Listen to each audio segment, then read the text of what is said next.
I wanted to talk to you for a minute. Lately, it's been hard to juggle work and house chores, and I'm just feeling a little worn out. Then maybe you should take a break.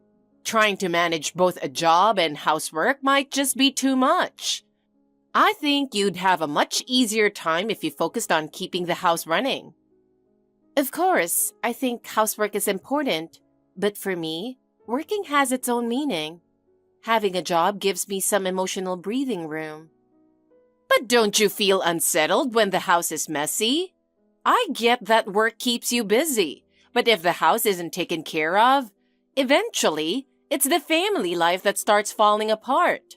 Isn't having a well-kept home what Ezra values most too? Maybe that's true, but for me, having a job is what gives my life a sense of purpose. Of course, I do the housework as much as I can, and I try not to overdo it. Still, when you come home exhausted from work and the house is a mess, it's not relaxing, is it? Like I always say, it's a woman's role to keep the household together. If you tried being a stay-at-home wife just once, you'd understand. Maybe you feel that way because you were a stay-at-home mom, but I don't think that life suits me. Having a job makes me feel like I'm really living my own life. If that's how you truly feel, I won't stop you. But in the end, I think you'll realize that protecting the home is what matters most. Even Ezra, I'm sure he feels that having an organized home is important, so he can focus fully on his work. I do think having a well-kept home is important too, but honestly, I'm happy with the way my life is right now. It's because I work that I feel emotionally fulfilled. I get that, but being on top of the housework gives Ezra peace of mind. Don't you think when the house is clean, you can enjoy your day without distractions? I understand that. I get what you're saying, but I don't think housework is the only thing that matters. Me having a job brings energy into our lives, and I think that actually helps our marriage too. I understand how you feel, but I really think staying on top of housework is the best way to keep a home stable. No matter how much you work, if the family life falls apart, none of it means anything.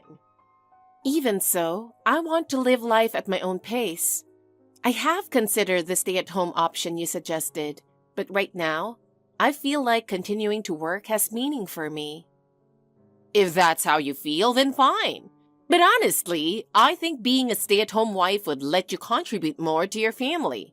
Of course, it's great to prioritize what you want to do, but at some point, you may have to sacrifice something for the sake of your family. I get that, but for me, what I gain from working right now is too important to give up. I respect how you feel, Emily, but I want to choose my own path. If you truly believe the path you're on is right, then that's fine. But I'm sure one day you'll find yourself wanting to focus more on your family. You really shouldn't brush off the things I've experienced. I appreciate it, but I want to find a way to balance both work and housework and do it without burning out. I'm going to keep moving forward at my own pace. Jessica, can we talk for a second? Sure. I really don't want to have this conversation. I know. I'm truly sorry, but there's something I absolutely have to say. After all this time, there's still more? Jessica, I don't even know how to explain this. Yeah, well, that makes two of us. I never imagined you could be this awful, Ezra. I trusted you. It's that it was just a moment of weakness, that's all. It's not like I was seriously planning to do anything. You've always been the most important person to me. But with the stress from work and stuff with my family, it just got to me. I didn't want to put that burden on you, so I tried to deal with it in my own way. And this is what happened. So what? You really thought messing around with another woman was somehow for my sake? You said coming home at sunrise, working all those weekends, it was all because work was tough, right? I believed you the whole time, but in the end, spending time with her meant more to you than being with me, didn't it? That's what this is, right? I admit that's how it turned out, and I really am sorry. But If she's pregnant, then there's nothing I can do now, right? Nothing you can do? I seriously don't get what part of this is understandable. You're saying you screwed up using protection? Well, yeah. She didn't want to bother with a pill, I guess. But once she told me she was having the baby, I felt like I couldn't just walk away. I'm done. I don't want to hear another word. You've always been like this, Ezra, full of excuses. You twist everything to make yourself look like the victim. Yeah, I know. I'm really sorry. But the baby isn't at fault, and I'm going to take full responsibility. So, I'm going to marry her and raise the kid. It's how I plan to make things right. So please, just stay out of her life from now on. Wow, like I was going to do something to her. I want nothing to do with you anymore, and I couldn't care less about her. No, that's not what I meant. I just wanted to make sure, that's all. And having a kid means a lot of financial pressure, so I just had to say it. Just so you know, I will be filing for compensation. She knew you were married, right? Then both of you need to take responsibility. Yeah, but she's been nagging me nonstop to get you to back off. She says she's really sorry, and she's asking if you could at least drop the claim against her. I'm not doing this to be mean. I'm just asking you both to take responsibility. That's the bare minimum, isn't it? If you're going to take responsibility for having a kid, you should also own up to the damage you caused your partner. And if she knew what she was doing, then she's just as guilty. I'm not asking for anything more than what I'm owed, and I won't be contacting her again. So you'd better never show up in my life again either, Ezra. Let's both move on and do our best.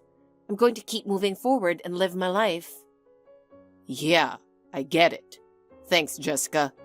Thank you for marrying me and for staying with me all this time. Goodbye. Mom, I need a favor. What is it? It's super early. Ivy has a fever. Oh no! You need to take her to the doctor. Yeah, so, Mom, you'll watch Ivy today too, right? She can't go to daycare with a fever. I checked on her a few times this morning and she's still really sluggish. Even the doctor said she should stay home today. I wish I could take the day off, but I've got a meeting I absolutely can't miss. Again? I feel like I've been watching Ivy way too often lately. Don't you think it's a little weird? I mean, raising a kid is the mom's job, isn't it? Why are you, the one bringing in the money, doing so much of this? I've got things to do too, and when you drop this on me last minute, it's a problem. I get it, but there's no one else I can turn to. 2-year-olds are so hard.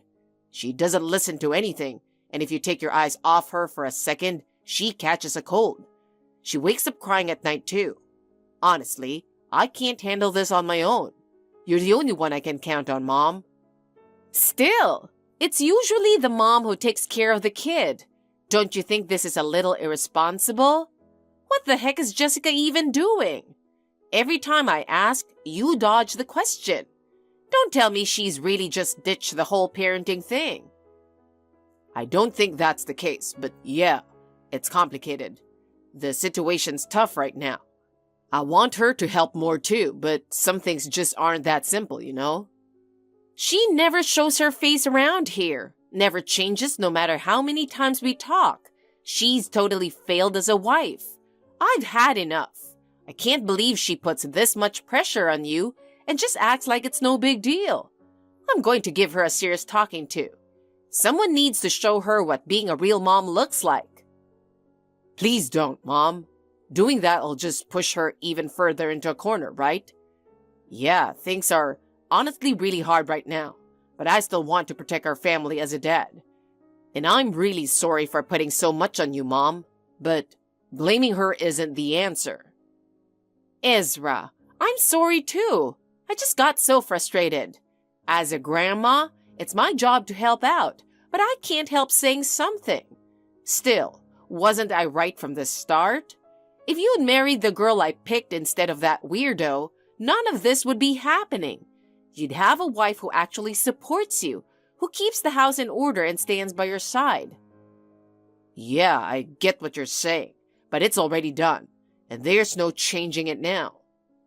Which is exactly why I feel responsible too. I raised you with so much care, and I often think about it. If I had assisted you in selecting the right woman from the start, things could have been so different. But it is what it is now. I'll watch Ivy, so just focus on work, okay? Thanks, Mom. I really appreciate it. I don't know what I'd do without you. Let me do something to thank you next time. Just seeing my granddaughter's face is thanks enough. But still, how about you hurry up and give me a grandson too? Yeah, I'll think about that. Hey, Jessica! Huh? Don't huh me. I've had enough of this. Did you really think I wouldn't say anything? What's going on all of a sudden? Jessica, just what exactly do you think you're doing? I've kept quiet all this time because Ezra asked me to, but I've hit my limit. If I stay silent any longer, who knows how much more my son is going to suffer? Emily, it's been a while. What's going on? Wow, how fake can you be? Don't act like you don't know what I'm talking about. And don't go calling me by my name like we're close. It makes my skin crawl when you talk to me like we're friends.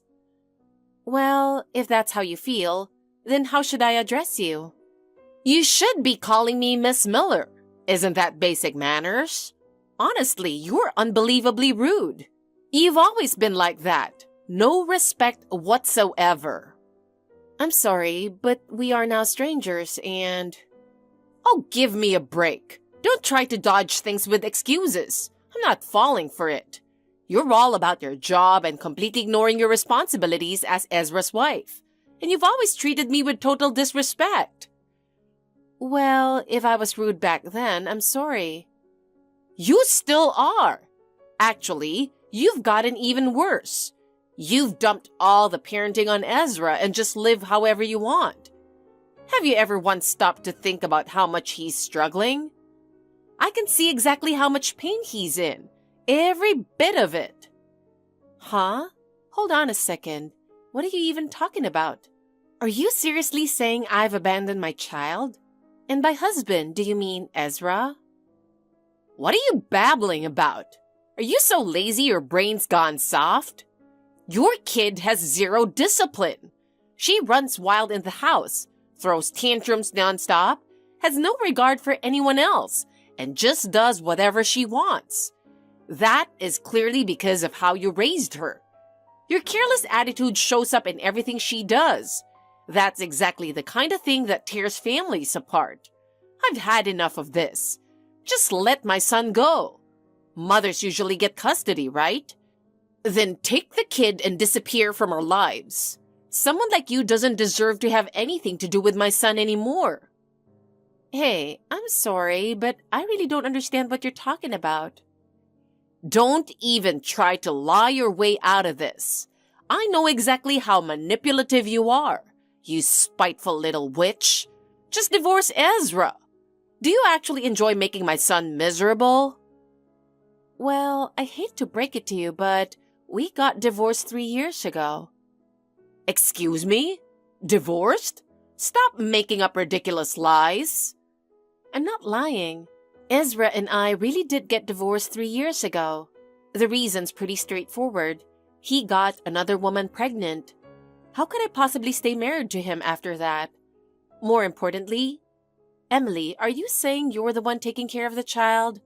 So, does that mean Ezra's current wife isn't raising the child? That's right. I'm the one looking after her. She's a 2-year-old little girl. Her name is Ivy. I see. Well, unfortunately, I have no connection to that child at all. She's not mine. She's clearly the daughter of the woman Ezra cheated with, the one who broke up our marriage. Also, I've remarried since then, and I'm currently pregnant with my first child. So there's no way I'd be leaving my child with you, Emily. After all, she's still in my belly. How exactly would I be handing over a baby that hasn't even been born yet? Wait, are you saying Ezra lied to me? That can't be. Why would he do that? I really couldn't tell you, but from what I remember, Ezra's always had a way of twisting things when they didn't go his way. But he was always such a sweet, honest kid growing up. He never lied, not once. For him to lie to me like this, there has to be some big reason behind it. Maybe so, but that's really not something I can help you with. I have no idea what that woman is up to these days. So if you want answers, you'll have to ask Ezra directly. That's your best bet. Hold on a second. I didn't even know you two had gotten divorced. Why didn't anyone tell me something that important? I hadn't heard from you in years. I was really worried, you know? Funny you say that, considering you were calling me a piece of trash like it was nothing. What part of that sounds like you were worried? That was just something I said in the heat of the moment. I didn't mean it. Don't be so sensitive about every little thing. Anyway, I'd love to catch up. Why don't you come over to my place sometime? Then we can confront Ezra together. He caused you trouble too, right? So we women should stick together on this. Come on, what do you say? Just help me out a little. No, I'll pass. Honestly, if you hadn't called me, I wouldn't have had to deal with any of this. I have no connection to Ezra anymore, so please don't drag me into this any further. If you really want answers, you should just ask Ezra yourself. Go confront him all you want. Just leave me out of it. Gosh, this is exactly why young women these days are totally useless. Back in my day, when someone older helped you out, you respected that. It's just basic manners, isn't it? Hey, don't ignore me. At least say something. Jessica, how have you been? I've been well, thanks. Do you have a minute? What could you possibly want now? I'd really prefer you didn't contact me. Come on, don't be like that. It's been a long time, hasn't it? I heard my mom reached out to you. Did she, say anything weird? I'm kind of worried she said too much. And what exactly did Emily tell you? Not that I owe you any kind of explanation. She said she just wanted to see how you were doing, that's all. Then that's that. There's really nothing more for me to say. Goodbye. Wait, hold on. No need to be that cold, is there? It's just, I'm worried she might have said something out of line. Like what? Sounds like you've got something specific in mind. I was just thinking if she might have stretched the truth a bit, or even made some things up. You know, she's getting older, and her memory's been slipping lately. So, if she said anything weird, I just hope you didn't take it seriously. Just forget it. I see. So you were saying Emily's losing it and imagining things, like the part where she claimed she's been taking care of your daughter? Oh, so she did mention that. And I assume you didn't tell her about our divorce, did you? Emily actually thought I had a kid with you. Are you going to say that was just another one of her memory lapses too? Wow, she's still pretty young for full-on delusions. That's kind of concerning. Come on, don't be so harsh. She's going through a lot too. Anyway, she sent me a picture of a little 2-year-old girl. So, who exactly was that? Wait, she sent you a picture? Yeah, I figured I should at least take a look, but I didn't recognize the kid at all. So what? Is this photo also just one of Emily's hallucinations? Well, maybe she's a relative's kid or something. 3 years ago, when we got divorced, there wasn't a single pregnant relative around. You were the youngest adult in the entire family, remember? Can you stop with the lame lies already? You always act like I didn't do anything wrong, dodging blame and covering things up with shallow lies. Are you really that scared of being held accountable? You brought it on yourself. That's not what I'm trying to do. Then what are you trying to do? You seriously think it's okay to act like your mom's got dementia? That's pretty messed up. You're leaning way too hard on her just because she's your mom, and you really thought you could fool me with that? How dare you say that? I'm feeling pretty overloaded already. If I told Mom the truth about the divorce, she'd be crushed, okay? So I figured saying the kid was yours would help her accept it. Oh yeah? And your new wife was cool with that? Like I care about her. She bailed and left the kid behind.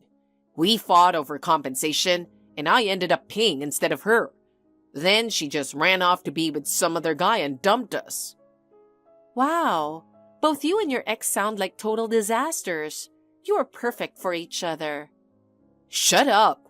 Because of all this, I'm stuck raising Ivy by myself. And if Mom finds out the truth, she might be so shocked that she stops helping with the childcare. I did it for Ivy. Sometimes a little lie helps, you know. If you had just played along when Mom asked, she never would have found out. Can't you at least understand that I was trying to protect her? After all, we were married until 3 years ago. Can you stop trying to shift the blame onto me? The one who caused this whole mess is you, with your careless behavior. You were married and still messing around with other women, and then you got one pregnant. And now you're trying to act like you're the victim? Give me a break. The one who really deserves sympathy is Ivy, not you. Got that? I do get that. No, you don't. If you really cared about your daughter, lying to Emily wouldn't even be an option. In the end, you're just stacking lies to protect yourself. Maybe that's why your new wife ditched you too. I seriously can't stand people who lie so easily. And now I'm dragged into this mess and made out to be the villain? Not happening. That's not what I meant. Can you just calm down and hear me out? Oh, so now I'm supposed to calmly listen after you dragged me into this nightmare? Unbelievable. Like I said before, don't ever involve me in your life again.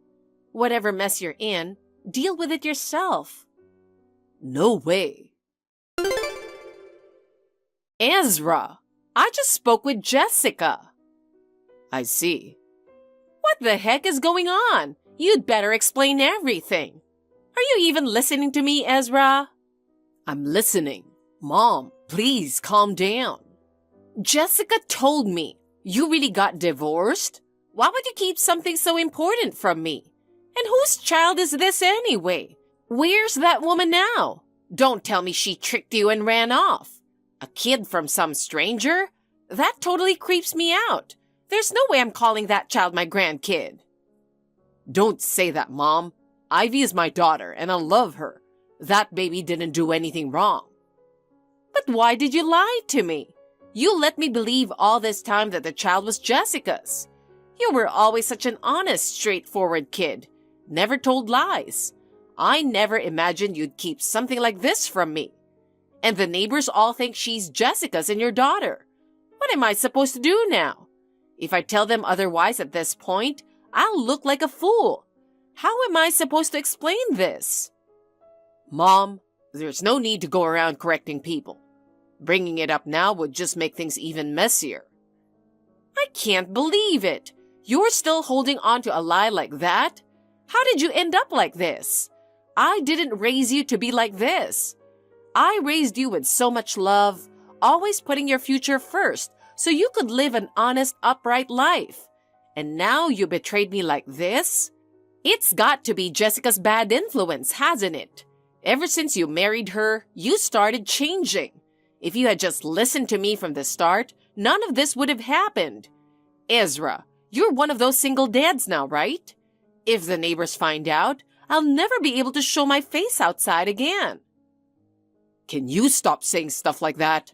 You're always so worried about appearances, but do you ever care how I feel? I've been struggling, overwhelmed, and trying to figure everything out the best I can. That's why I ended up here. Of course I do care about you. I always put you first, but you're the one who went against me and chose to marry Jessica. You made that choice, so how did things end up like this? Because, Mom, the kind of quiet, obedient woman you wanted for me just wasn't my type. I liked women who are independent and strong. That's why I chose Jessica.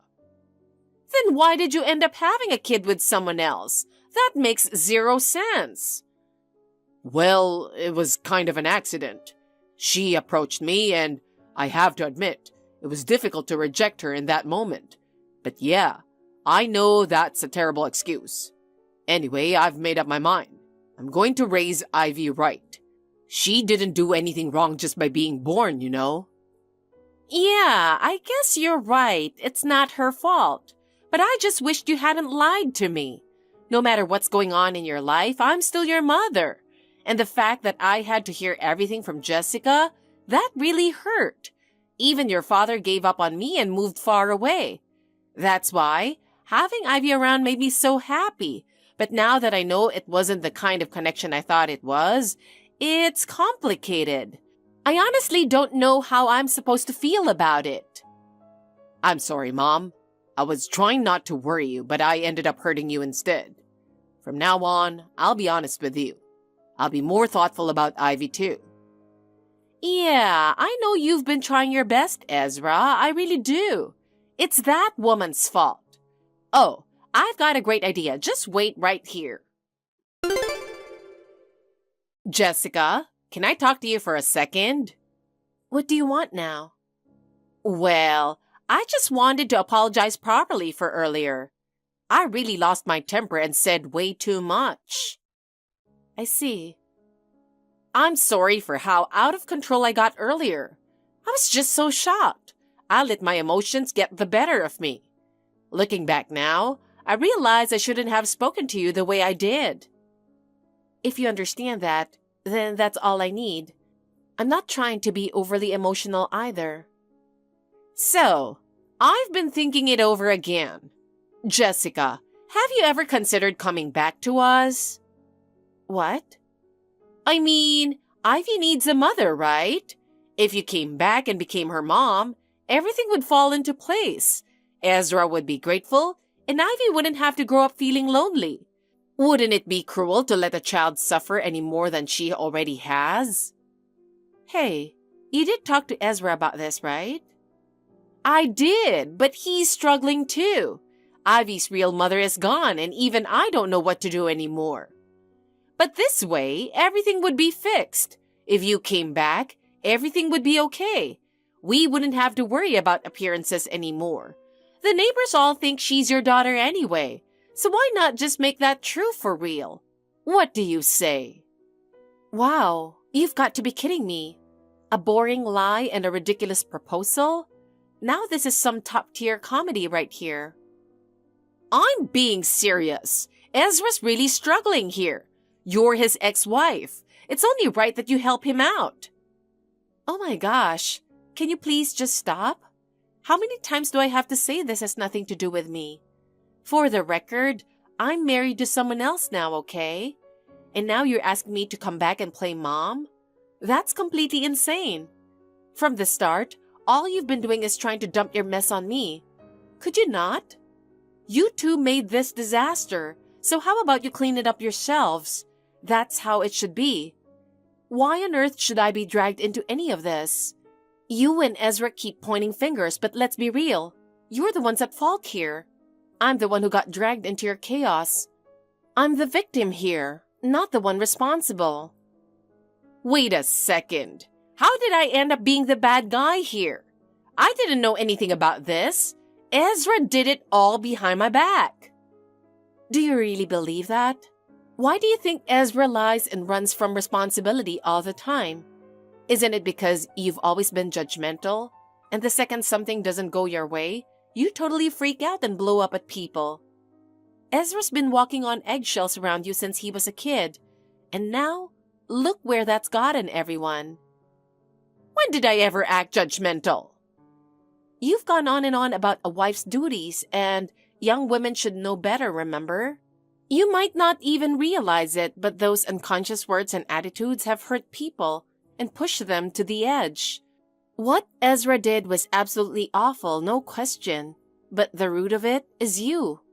The environment you created is what turned Ezra into the man he is now. The mess you two built together? Please, be my guest and fix it yourself. I have nothing to do with it, so stop dragging me in. Or at least, that's what I wanted to say, but I had a feeling this would go nowhere, so I've already told Ezra's father everything. I asked him to sit down and have a nice long chat with you, so I'll leave it to him now. What? Why would you tell him? I figured he didn't know the whole story since you two live separately.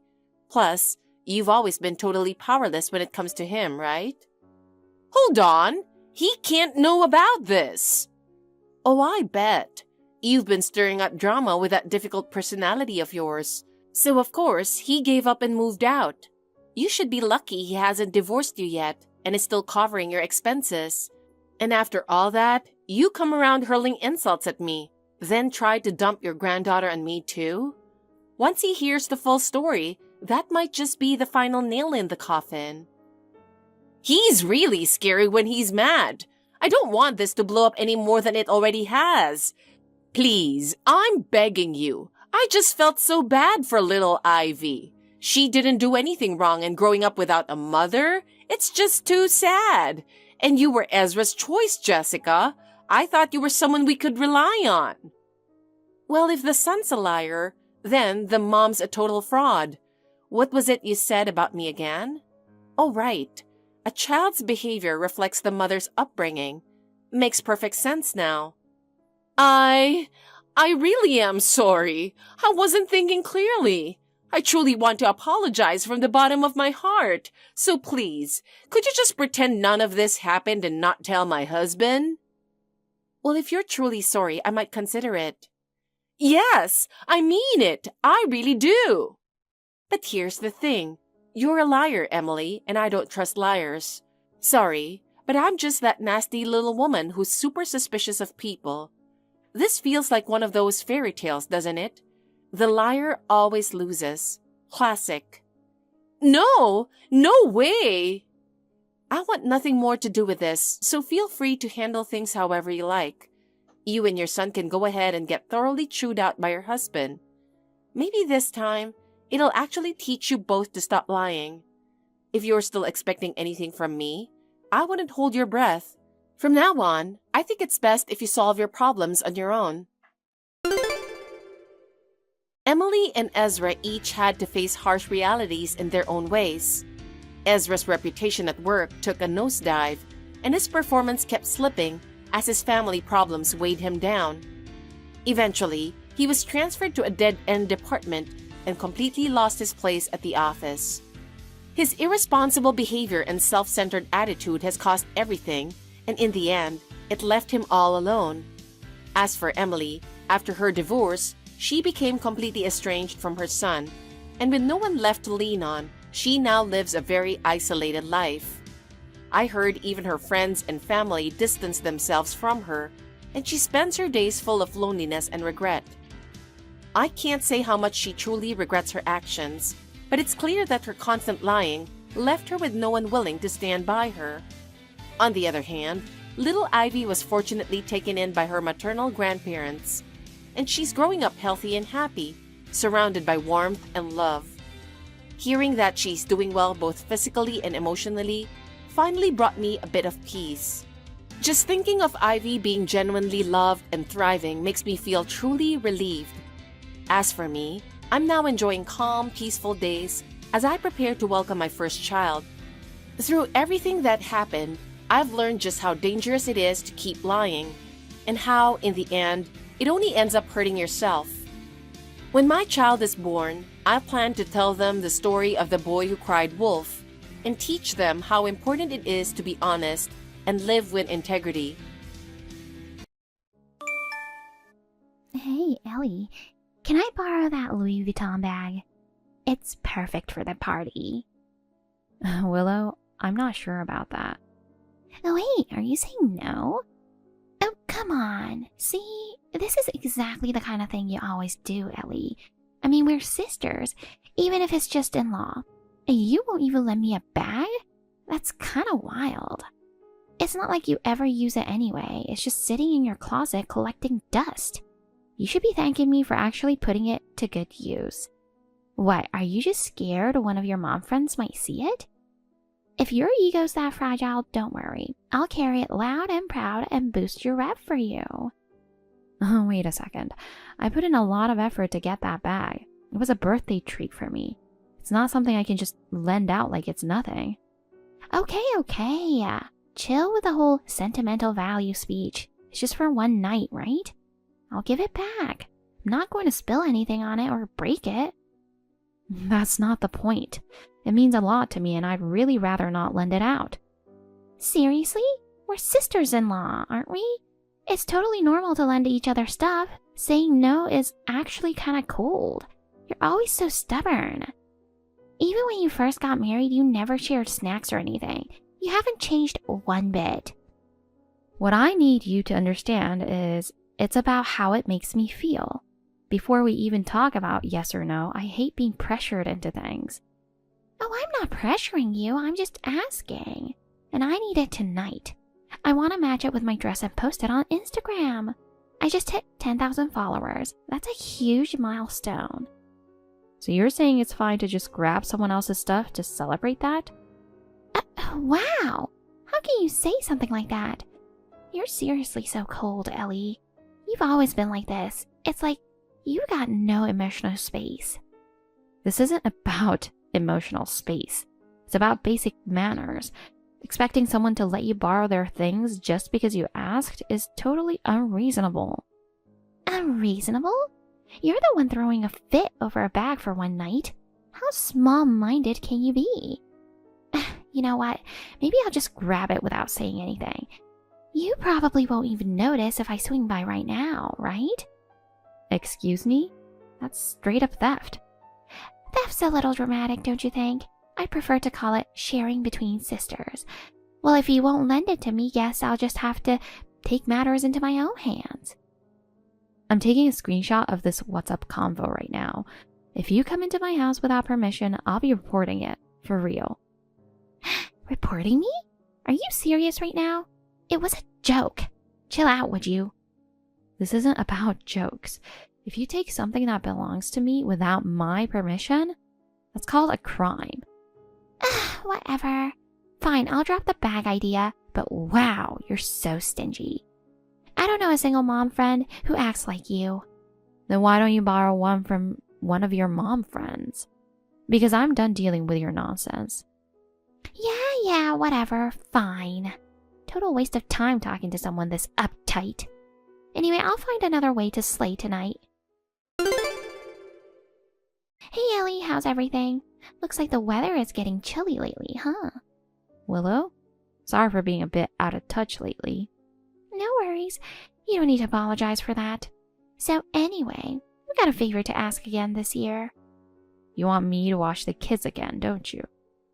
Bingo! I know I ask you every year and I feel bad, but we're heading out on our annual Christmas trip with my in-laws. You're on babysitting duty again. 6 kids. Thanks in advance. That same trip every single year. Willow, have you seriously never once taken the kids with you? It's Christmas, you know. I have a feeling that it would be fun for all of you to go together. Don't you think your in-laws would love to spend Christmas with their grandkids? I feel like that'll make the trip way more special for everyone.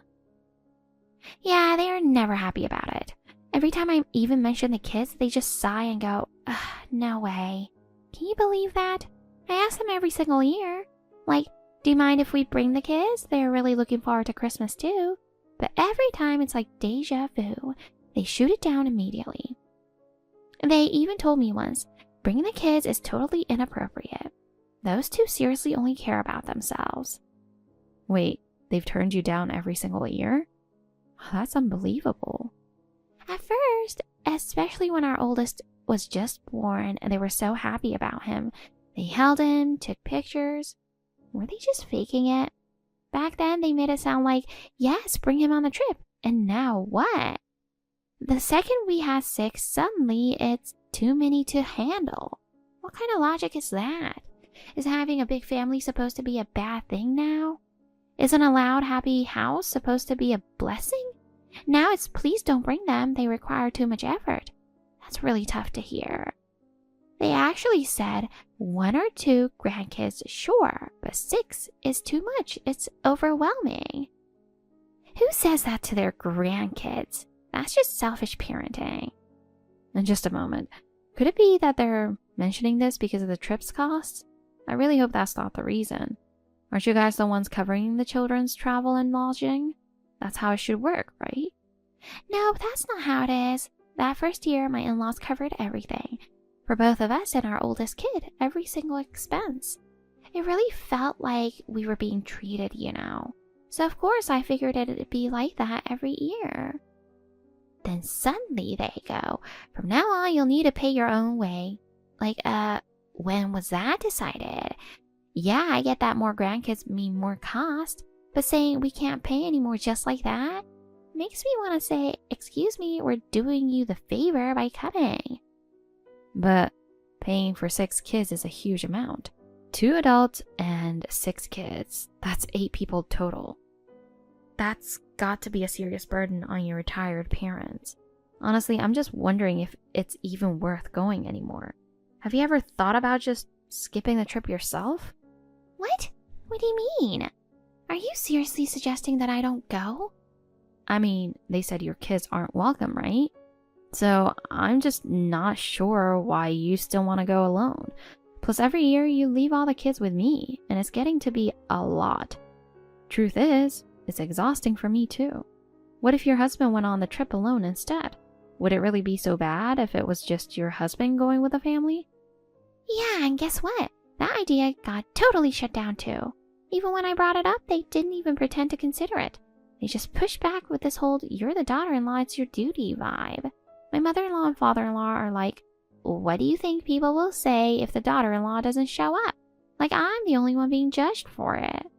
Wow, I didn't realize they were putting that much pressure on you. Worrying about what the neighbors think? That's a bit much. So yeah, it's basically this annual obligation now. And this year's no different. Please, can you take care of the kids again? I do understand where you're coming from, but to be honest, I'm really starting to feel worn out, physically and mentally. Watching 6 kids for 7 days straight is not easy, especially with the youngest still being so little. Yeah, well, I do that every single day. It's not just 1 or 2 days for me, it's year-round, non-stop. That's why I'm really asking you, just for a couple of days. You've done it so many times, you're basically a pro by now, right? And the older kids can pretty much take care of themselves these days. It should actually be easier than it used to be, right? Even the little ones are super well behaved. I always hear them saying thank you and everything. Yeah, that's totally true. Your kids each have their own personalities and they're all really sweet. Honestly, I never hated watching them, thanks to that. I think I've kind of had a pretty good time with them every year. But this year is a little different. The truth is, there's a reason this is a bit tough for me. Tough for you? Wait, what? What happened? Ellie, I remember you saying you were fully remote, right? That's why I always thought, phew, what a lifesaver when I asked you. Well, my company changed our work policy. I used to be fully remote, but now I have to go into the office 4 days a week. And on top of that, Jacob got transferred last month, and now he's living out of state for work. So I've been home alone, juggling everything, housework and my job.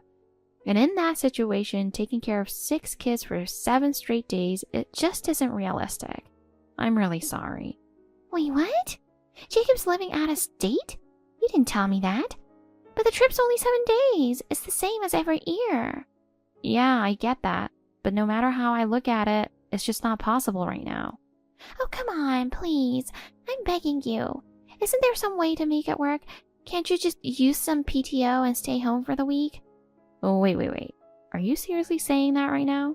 You're not actually expecting me to take paid time off just to babysit your kids for 7 days straight, are you?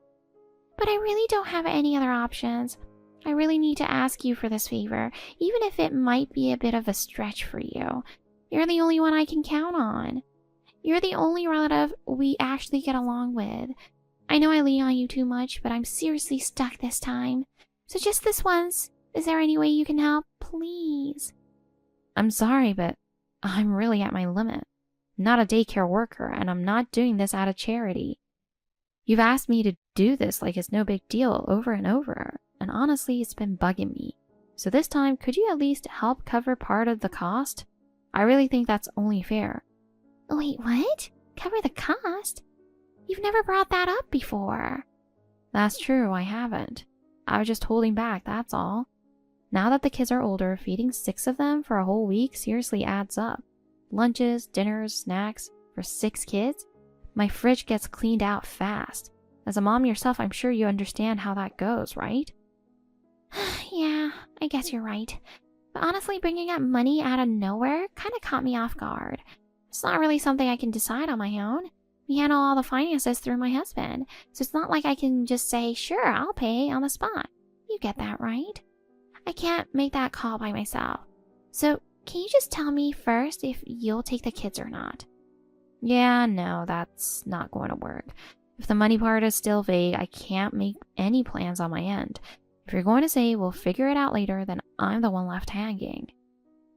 Ellie, please. I'm really in a bind this time. I'm begging you. Help me out. I promise I'll talk to my husband about the food costs.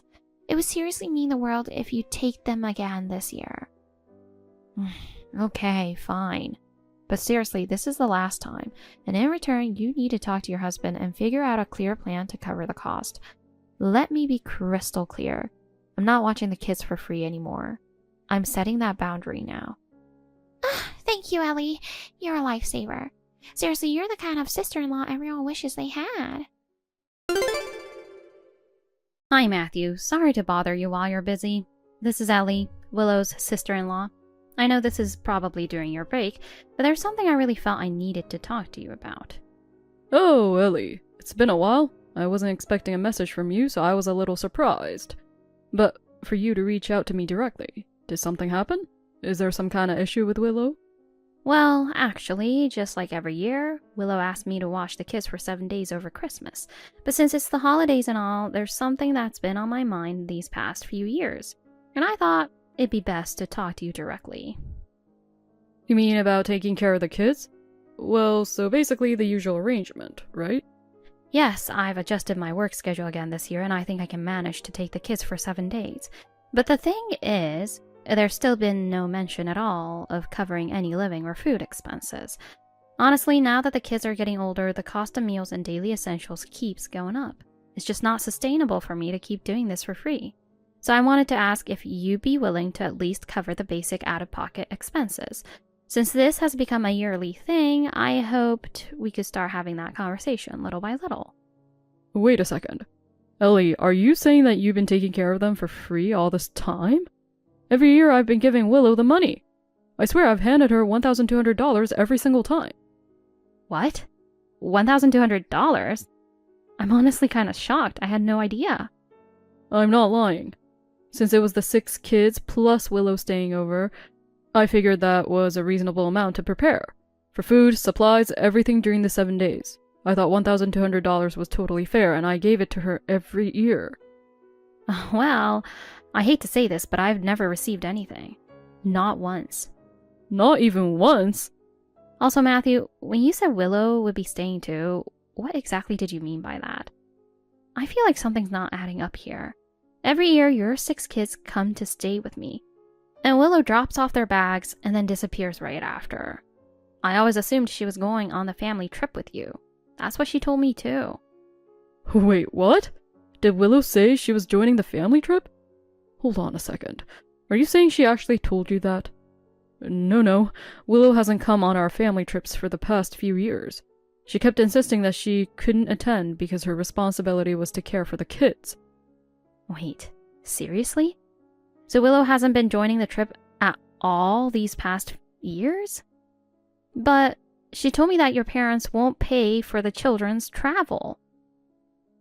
But as the daughter-in-law, she still has to go because that's just how it is. She kept claiming she had no choice but to be with you all. That's what made me step up and watch the kids each time. This is insane. It's entirely the opposite. My parents actually look forward to traveling with the kids every year. They've always said, bring all the grandkids, we'd love to have them. They even offered to take care of all the living expenses and kept reassuring us not to stress about it. So all that stuff Willow has been saying was just untrue. I can't believe this. I've been going along with that lie for years thinking it was true. Perhaps. Willow assumed you were the one volunteering to look after the kids each year. She told me that you adore kids and you're the one who's always ready to take care of them. What? Are you serious? That's not even close to the truth. I've been reluctantly agreeing every time because she asked me to. Honestly, it's been so much pressure every single year. And lately, she's been saying we can't travel with the kids because Ellie always insists on taking them. She's made it sound like it's all on us. So it felt like a one-sided request when you asked me to cover the food expenses this year. And that perspective really makes me wonder who the unreasonable one actually is. Excuse me, what? I have never said anything like that. You know, I felt something was off every time I talked with Willow, but now that we're laying it all out, it's clear there's been a serious miscommunication somewhere. Yeah, I've felt that too. Like something's been off. Like we're having the same conversation, but not really connecting. To be honest, I've never truly volunteered to take care of the kids. I've only done it because she asked me to, nothing more. But hearing what you just said, it sounds like I've been portrayed as the one begging to watch them, and that really shocked me. Exactly. I honestly thought you were offering out a kindness, like, I'll take care of them at my place. That's why I gave Willow $1,200 each year as a thank you. But hearing that the money never reached you, I'm honestly stunned. Makes me wonder where all the goodwill actually went. I have no idea what happened with that either. So when you told me, I was genuinely shocked. And what's even more confusing is Willow's behavior. She drops off the kids but never says where she's going. She's not on the family trip, she doesn't check in with me. Honestly, I have no clue where she spends those 7 days. She did tell me she was asking you for help every year. That part's true. About a month back, she mentioned she would discuss the childcare expenses with you. But after that, she just went silent. Haven't heard a word since. I see. In that case, I think we should really sit down and talk face to face. If we leave it like this, the misunderstandings are only going to pile up. We need to lay out the facts and where we each stand. Because if we don't get on the same page, I don't think anything will get resolved. Also, there's something I wanted to ask you. There's a situation I'd like your help with. It involves Willow too. Sure, if there's anything I can do, I'll help however I can. I'll reach out again soon. Ellie, good morning. Can you believe how gorgeous the weather is today? Perfect day for a trip, right? So yeah, same as always. I'm counting on you to take the kids again this year. You're seriously the only one I can count on. I really appreciate it. Hold on a second, Willow. Aren't you trying to dodge an important conversation right now? What's going on with the cost of childcare this year? You just dropped off the bags like it was nothing, without saying a word. I turned around for a second to bring the luggage inside, and when I looked back, you were gone. It honestly felt like you were trying to run away. Run away? Isn't that a bit dramatic? Don't say it like that. I was panicking too, okay? I was cutting it really close on time. I only had a few minutes before my bus left, so I had to make a run for the bus terminal. I didn't mean anything by it. I swear I totally meant to say a proper goodbye, and I really am sorry it came off that way. But seriously, I was planning to settle everything later. Once I get back, I'll thank you properly, and that's when I'll give you the money too. I just didn't have time right now. You believe me, right? I mean, can I really believe that? You say the same kind of thing every year, and honestly, it's starting to make me uneasy. No, this year is different. I actually talked to Matthew and asked him about it. So when I get back, well, it's just $50, but I'll give it to you for food. It's not much, but I hope you'll take it as a thank you. Only $50? For watching 6 kids over 7 days? Are you kidding me? Oh, come on, we're family, right? Isn't it kind of weird to hand over money like you're paying some vendor or something? Honestly, giving too much would just make it awkward, don't you think? That's why I was hoping you'd cut me a little slack. Family discount and all. In that case, let's take a step back. Shouldn't you be bringing your kids on the family trip in the first place? Dropping off that many kids every year like it's nothing. That's what really feels like treating me like a stranger.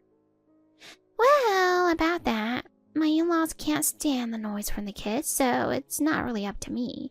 Of course, I wish we could all go as a family. That'd be ideal. But you know how stubborn they are. No matter what I say, they won't budge. I've tried to bring it up more than once, but in the end, they always shut it down with, "Don't bring them." Then how about I talk to your in-laws myself? If they won't listen to you, maybe hearing it from someone else could actually make a difference. What? No, that's okay. I appreciate the thought, really. But I'm the one stuck watching the kids and dealing with all the hassle. And now you're handing me just $50 for all their expenses. Oh, should I talk to Matthew's parents and ask them to help over the costs? I mean, this whole situation is kind of happening because of their selfishness, right? Oh, wait, Ellie. Don't go stirring things up. Just keep quiet and take the kids again this year, okay? Anyway, I'm about to hop on the bus. Talk later. All right. By the way, where are you going again? This year, I'm off to Savannah. Winter in Savannah, I mean, it's exciting, or actually kind of a drag. A trip with my cheapskate husband's lovely family? Total nightmare. I really wish I could bring the kids too. But hey, what can you do, right? Right. Your parents-in-law were the ones who said not to bring them after all. Exactly. So once again, I'm counting on you to hold down the fort.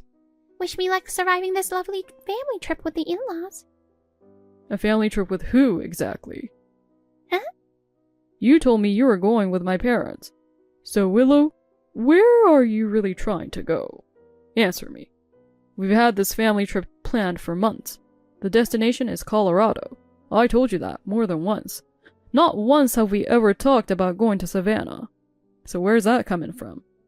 Wait, what did you just say? I mean, maybe I got things mixed up. Hold on, who's talking right now? I mean, what? What's going on? I don't get it. Don't dodge the question. I'm talking to you. Answer me clearly, Willow. Who are you heading to Savannah with, and what's the story behind it? You told me you weren't going on our family trip. So what the hell is this? You've always said you were going to your brother's place to watch the kids, right? So why Savannah all of a sudden? Oh, wait, no. Hold on a second. What is this? This is coming way too fast. I hope I'm wrong, but Matthew, are you texting me from Ellie's phone right now? What the hell is going on? Why would you do something like that? Enough with the drama. Just answer the question. Let's get the truth out in the open. Who are you going to Savannah with, and what kind of trip is this?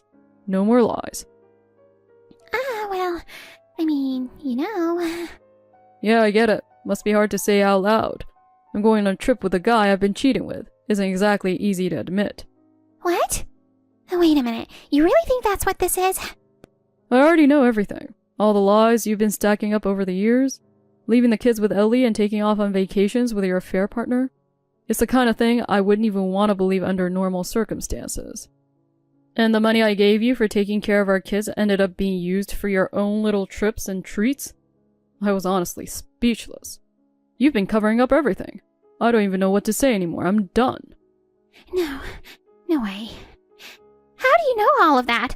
How did you find out? Ellie reached out to me. She said something felt off about the whole childcare cost situation.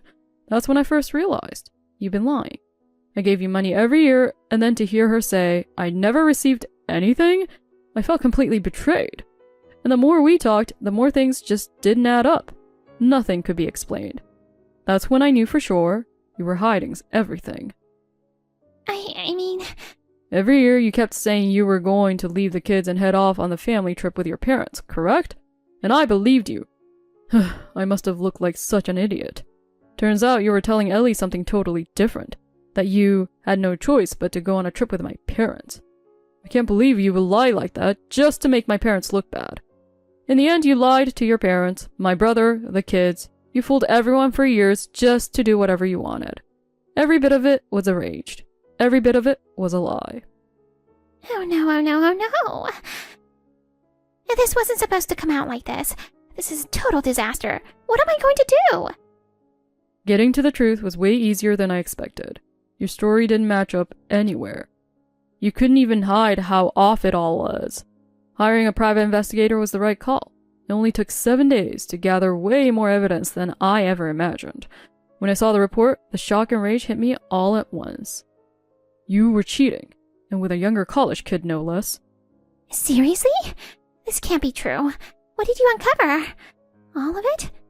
No way. It was just a little fling. How did it blow up like this? Why did you go so far digging into it? I didn't notice what you were doing. I was working nonstop, so I had no choice but to trust you with everything at home. But I was out there busting my butt trying to support 6 kids.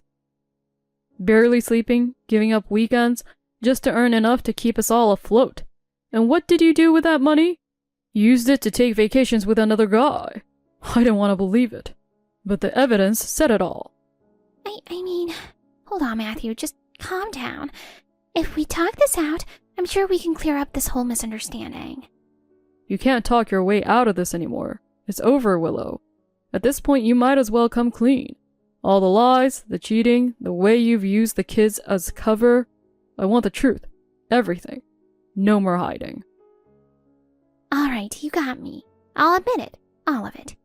I admit it. I admit it. But even so, I still have the right to enjoy my life. So if nothing else, I'm doing this my way, at least for once. It's too late to stop me now. I'm going to Savannah with him. I'm going to make one last good memory before I deal with reality. What did you just say? If I'm going to get chewed out later anyway, I might as well enjoy my last trip before the storm hits. Even if you know where we're going, you've got no clue where we're staying, right? I'm already on the bus. That means I win. Too bad. I know exactly which hotel and everything else. What? Also, just so you know, I'll be staying at the same hotel tonight. I'm on my way there now. What? Wait. How do you know that much? Well, turns out the investigator I hired is really good. He figured, if your affair partner is a college kid, then you probably handled all the reservations. He suggested I check the home computer myself. No way. You got to be kidding me. But you left the house this morning like it was just another normal day. You're bluffing. This is all just a scare tactic. If that's what you think, go ahead. See for yourself. Anyway, I'll be heading to Savannah now, too. Let's make some wonderful memories, the 3 of us. Hey, Ellie, what's going on here? Sorry? I need help. Matthew's actually at the hotel. I panicked and ran up to the room. But what do I do now? Why not just go enjoy the trip with all 3 of you? Pretty sure Matthew brought the divorce papers with him, right? Grab a nice dinner in Savannah and talk it all out. Just the 3 of you. What? He brought divorce papers? So that means Matthew's really planning to leave me? Well, I mean, who needs a wife who's been cheating for years? But he can't raise 6 kids without me, right? That's why, even if I got caught, I thought divorce was off the table. Yeah, Matthew is super busy with work. But that's why you can just pay child support and solve that part. Wait, what? If you get divorced, then obviously Matthew won't have to support his wife anymore. That alone will make his life a whole lot easier. Plus, if you actually pay proper child support for all 6 kids, he won't have to work crazy hours and come home at midnight every night like he has been. He told me he'd finally be able to spend more time with the kids. And with help from his parents, he wants to rebuild a life that puts his time with the kids first. He seemed completely sure of that. What the hell? Are you serious? That is so one-sided. This totally screws me over. Wait, child support? You mean I have to pay it? Are you serious? Matthew's already making moves to get full custody, so yeah, of course, that's how it works. If the kids aren't living with you, there's no need for you to get living expenses. But child support, that's your responsibility as a parent. Just being their mom doesn't get you off the hook. You're still their parent. That means you're still responsible. But I'm a woman. There's no way I can earn like a man, and I don't have that kind of money to give. If it's 6 kids and it's $300 per kid, that's $1,800 a month. That's seriously my entire part-time salary. I just can't manage it. Before you go calling yourself a helpless woman, maybe remember the fact that you had 6 kids and cheated on your husband. Your actions were anything but helpless, and that's exactly why we're here now. And by the way, gender has nothing to do with this. Child support is for the kids, not something you get to complain about. They're your children, your responsibility. You brought them into this world, and you owe it to them to step up. This isn't something you get to run from. Yeah, I know that. But realistically, I can't. It's just not an option. I won't even be able to carry on. I mean, $1,800? No matter how hard I work, I can't see any kind of future that isn't miserable. I don't want a divorce. I really thought we could fix things. That we still had a chance as a couple. And the kids, I know they don't really want to be away from me. Even if they're mad right now, deep down they still need their mom. They have to. That's completely in your head, Willow. And just so you know, don't worry. The kids are going to be just fine without you. What the hell is that supposed to mean?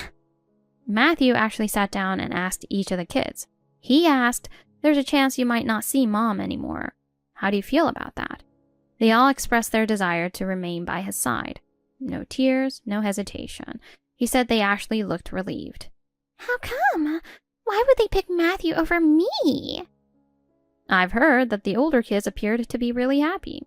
According to what I heard, they said, "Finally, we're free from Mom's dragging us around." And they looked so at ease. They've had to take care of the little ones, sacrificing their own time with friends. It's something they've been bottling up for quite a while. But that's just... maybe that happened a few times, but it's not like it was constant, I think. The kids notice, Willow. They see how they're treated, even if they don't say anything. They kept quiet because they didn't want to get hurt. One of them said, "I can't stand that I sometimes get annoyed with my little brothers and sisters while struggling to hold back tears." That kid blamed himself for how he felt and tried to fill in as a parent. Did you ever take a moment to truly grasp what they were feeling? I didn't know. I thought I was doing my best in my own way. I thought I was doing my best. That might have been what hurt the kids the most. Excuses from a parent don't mean anything to a child. That said, none of the kids ever said they hate you. Not once. So even if it's a bit late, now's the time to really show them you care. Don't run from this. Take responsibility. That's the last thing you can do for them as their parent. You're right. I admit it. This is all my fault. But no matter what I do now, nothing's going to undo what's been done, right? Still, let me at least apologize to the kids. Let me say it myself in front of them. If nothing else, I want the words "I'm sorry" to stay with them, even just as a memory. Less than a week later, Willow and Matthew came back home without saying a word. That fun little trip to Savannah must have turned into the harshest reality check of their lives. By the time they got to the hotel, Matthew had everything ready. He made her sit next to her affair partner and had both of them sign legal agreements regarding child support. I heard their faces went pale, and Willow's hands were shaking the whole time. Her college boyfriend? Practically in tears, yelling, "I didn't mean for this to happen." Eventually, it was revealed that she used up every single dollar of the $1,200 payments Matthew gave her each year. She used the childcare money, meant for food and necessities, on dates with her affair partner. And that wasn't even the worst of it. Their entire savings at home was nearly wiped out. Willow had been spending recklessly on luxury and entertainment. At that point, Matthew completely lost it. He had Willow sign a complete repayment agreement and even sent me a hefty envelope as a way to apologize for the hassle she caused me. Inside was cash and a crumpled note that just said, "I'm sorry." The handwriting somehow made it all even more pathetic. As for Willow, rumor has it she moved back in with her parents. But even they apparently stopped defending her. I heard things are pretty cold over there.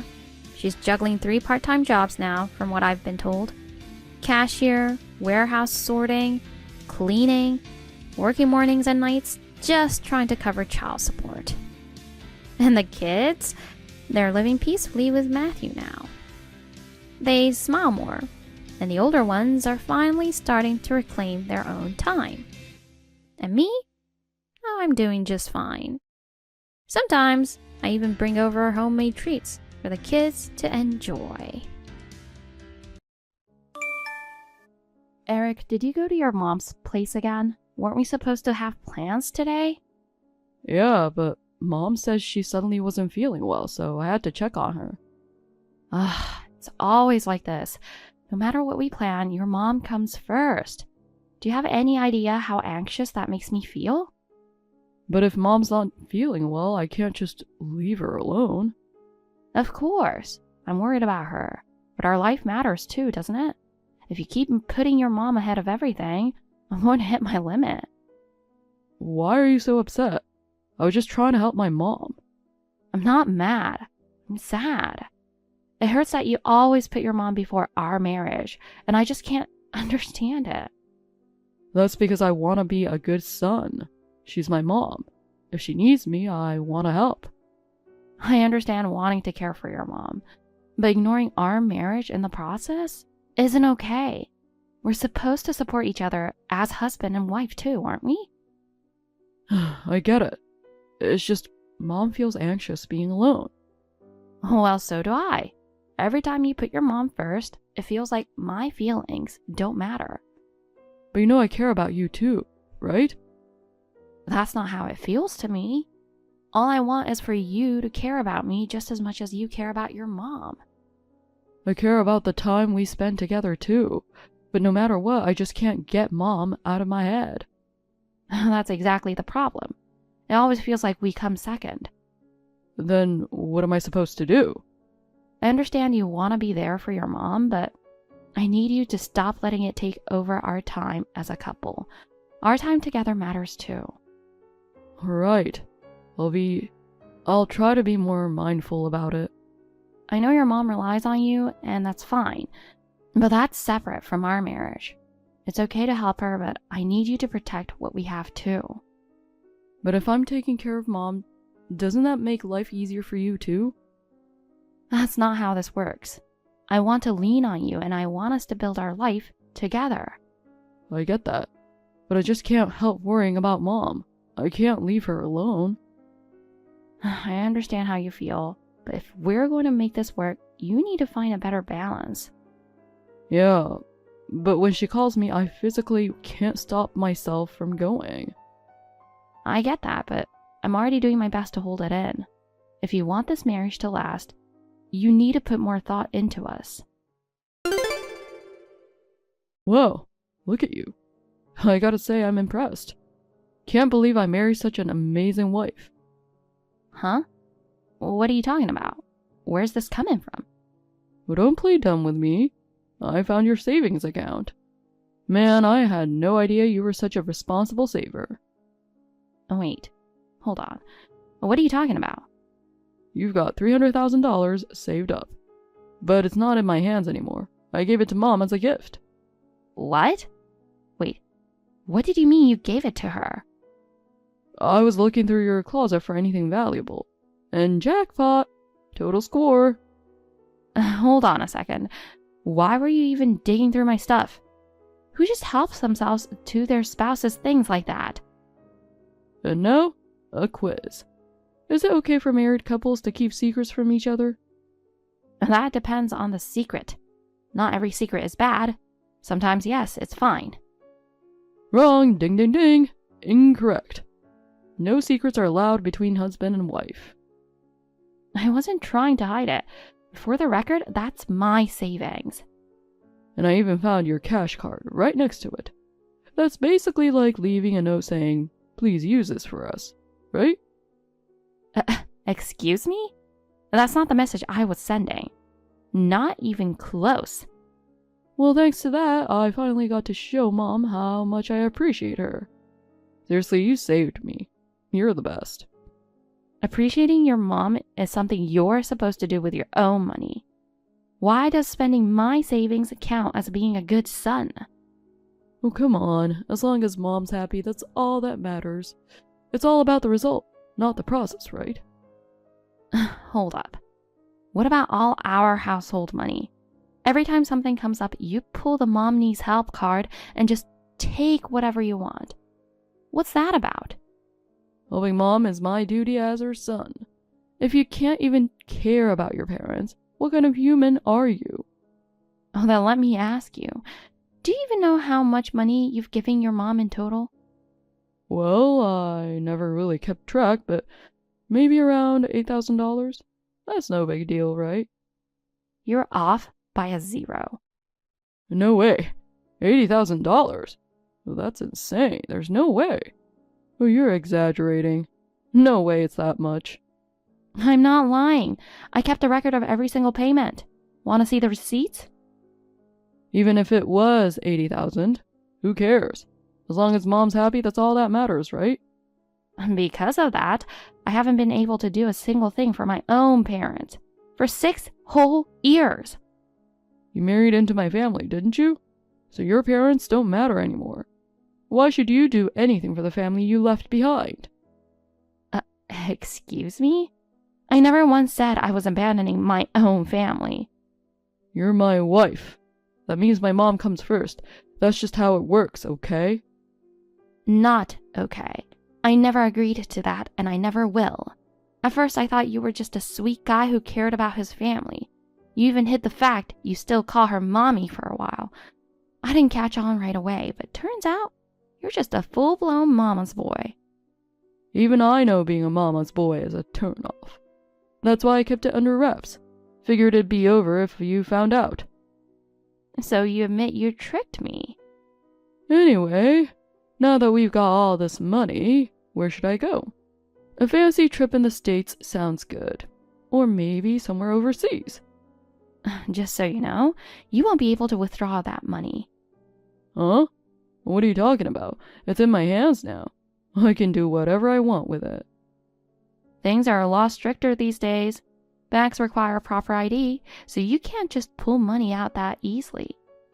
Alright then, I'll slap a blonde wig on Mom, throw on some fake lashes, and we're good to go.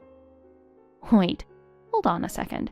Do you seriously think your mom, with a cheap disguise, could pass as me, a 33-year-old woman?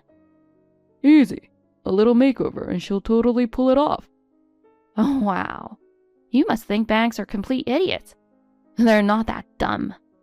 Well, even if I can't spend it right away, I'll hold on to it for now. Once I run out of cash, I'll dip into it little by little. Until then, I'll keep it nice and safe. More importantly, I want my cash card back. No way. That belongs to me and Mom now.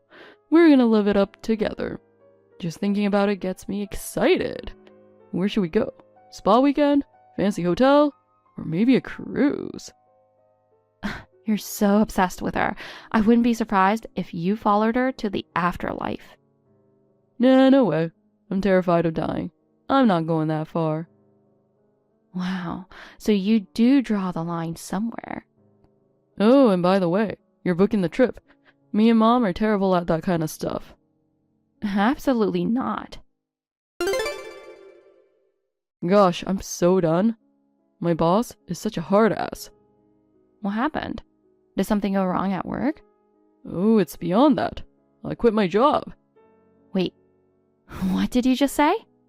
I said I quit. I wanted to take some time off to hang out with Mom, so I asked for vacation days. Okay, and what does that have to do with quitting? So here's the thing.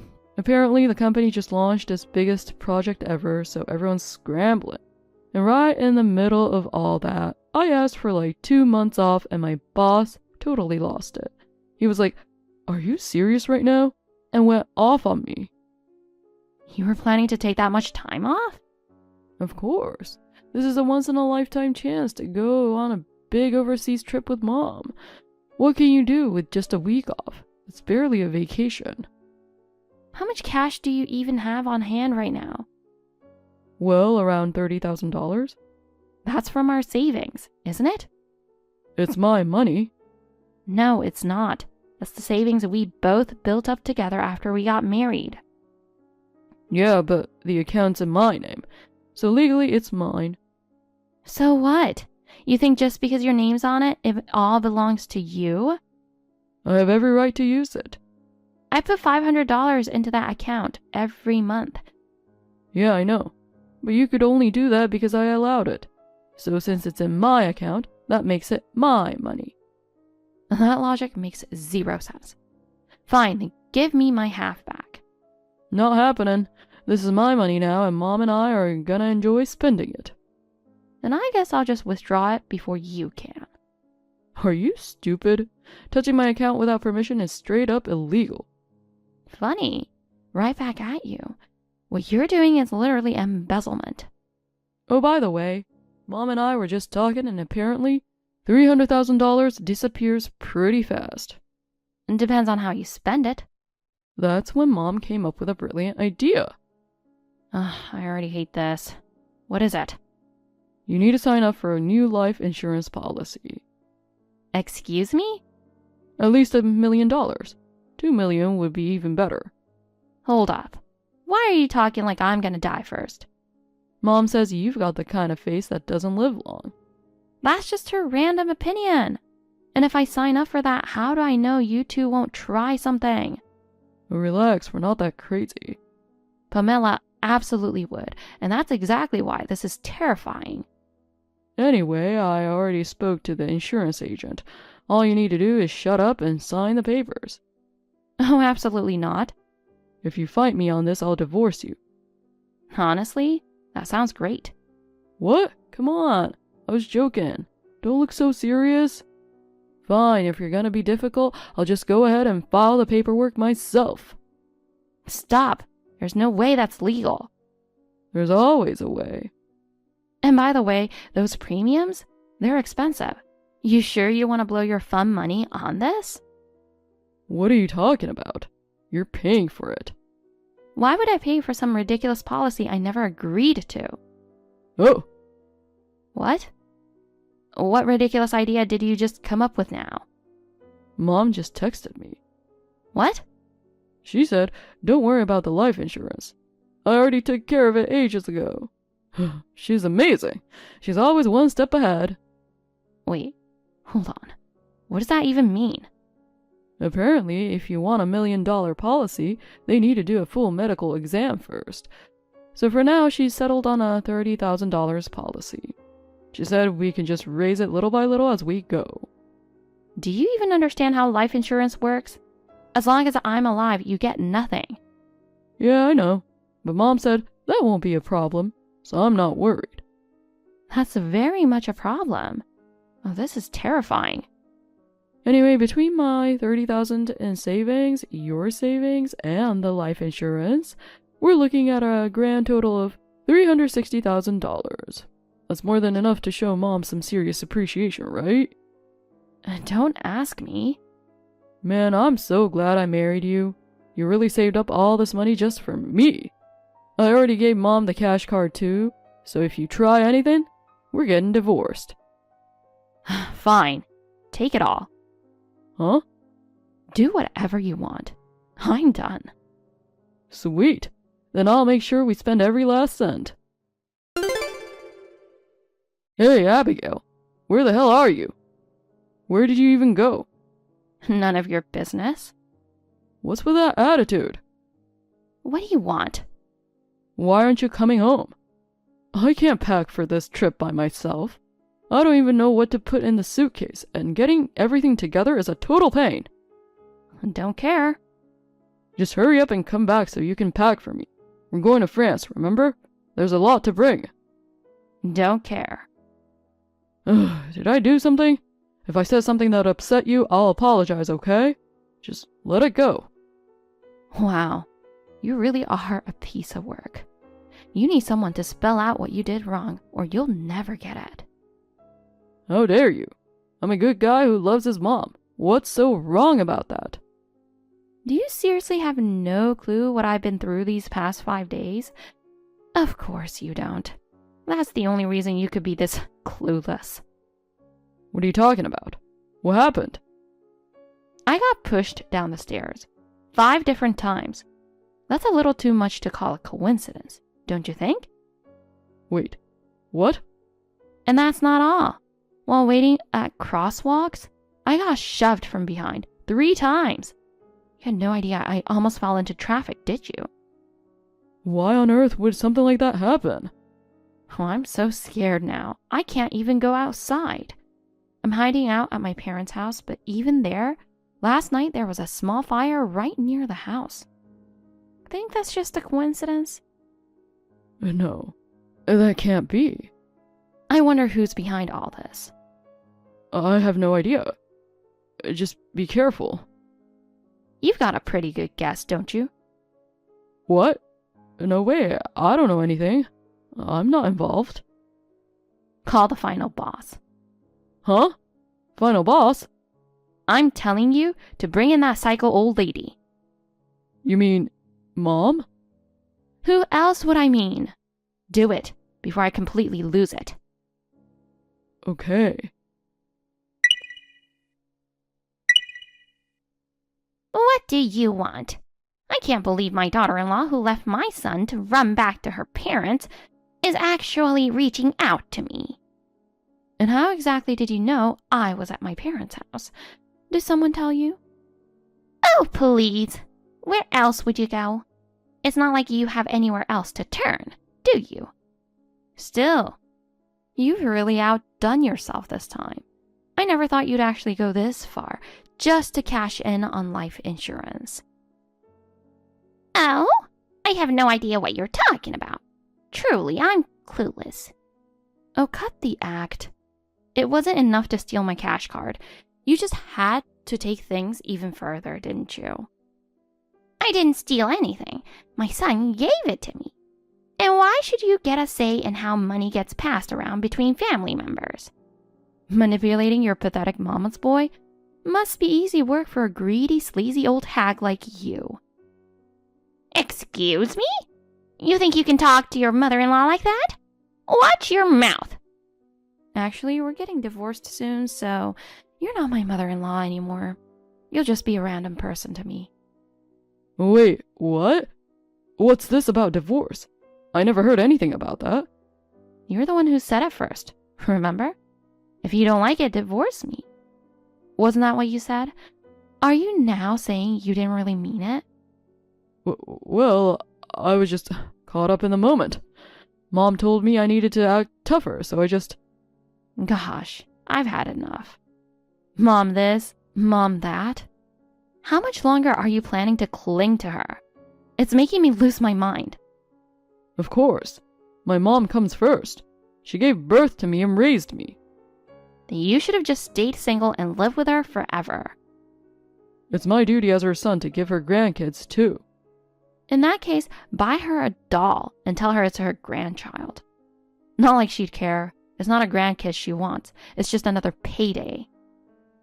You know what? You're getting way too cocky now. Oh, am I? All I'm doing is stating facts. I'm saying you've got no respect for your elders. And I'm saying there's no reason to respect someone just because they're older. It's impossible to respect someone who doesn't deserve it. You little... I've had just about enough of you. Well, before you two get to spend any more money, I'd say prison time is coming your way.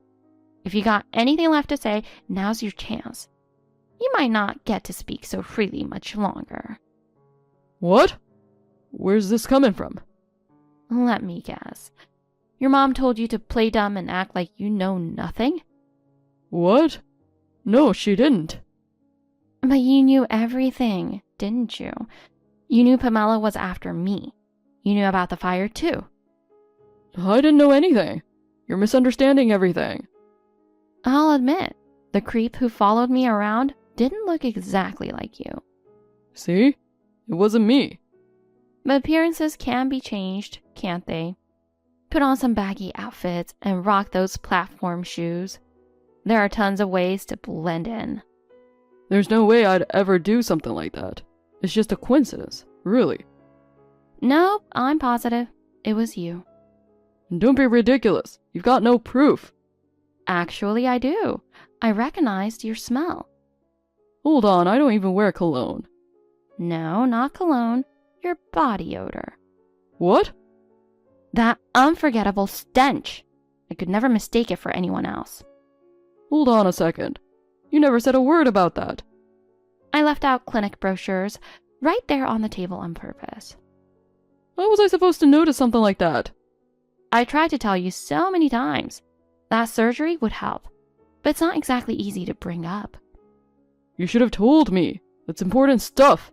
How could you keep quiet about it? Remember when one of my friends was worried about someone's body odor? Do you remember what you said back then?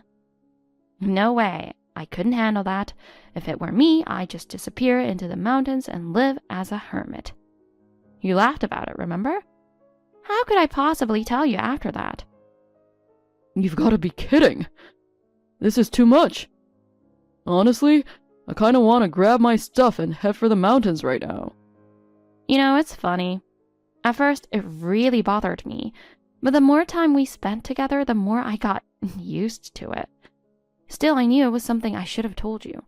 but it's such a sensitive topic, I just couldn't find the right words. Hold on just a minute. This is ridiculous.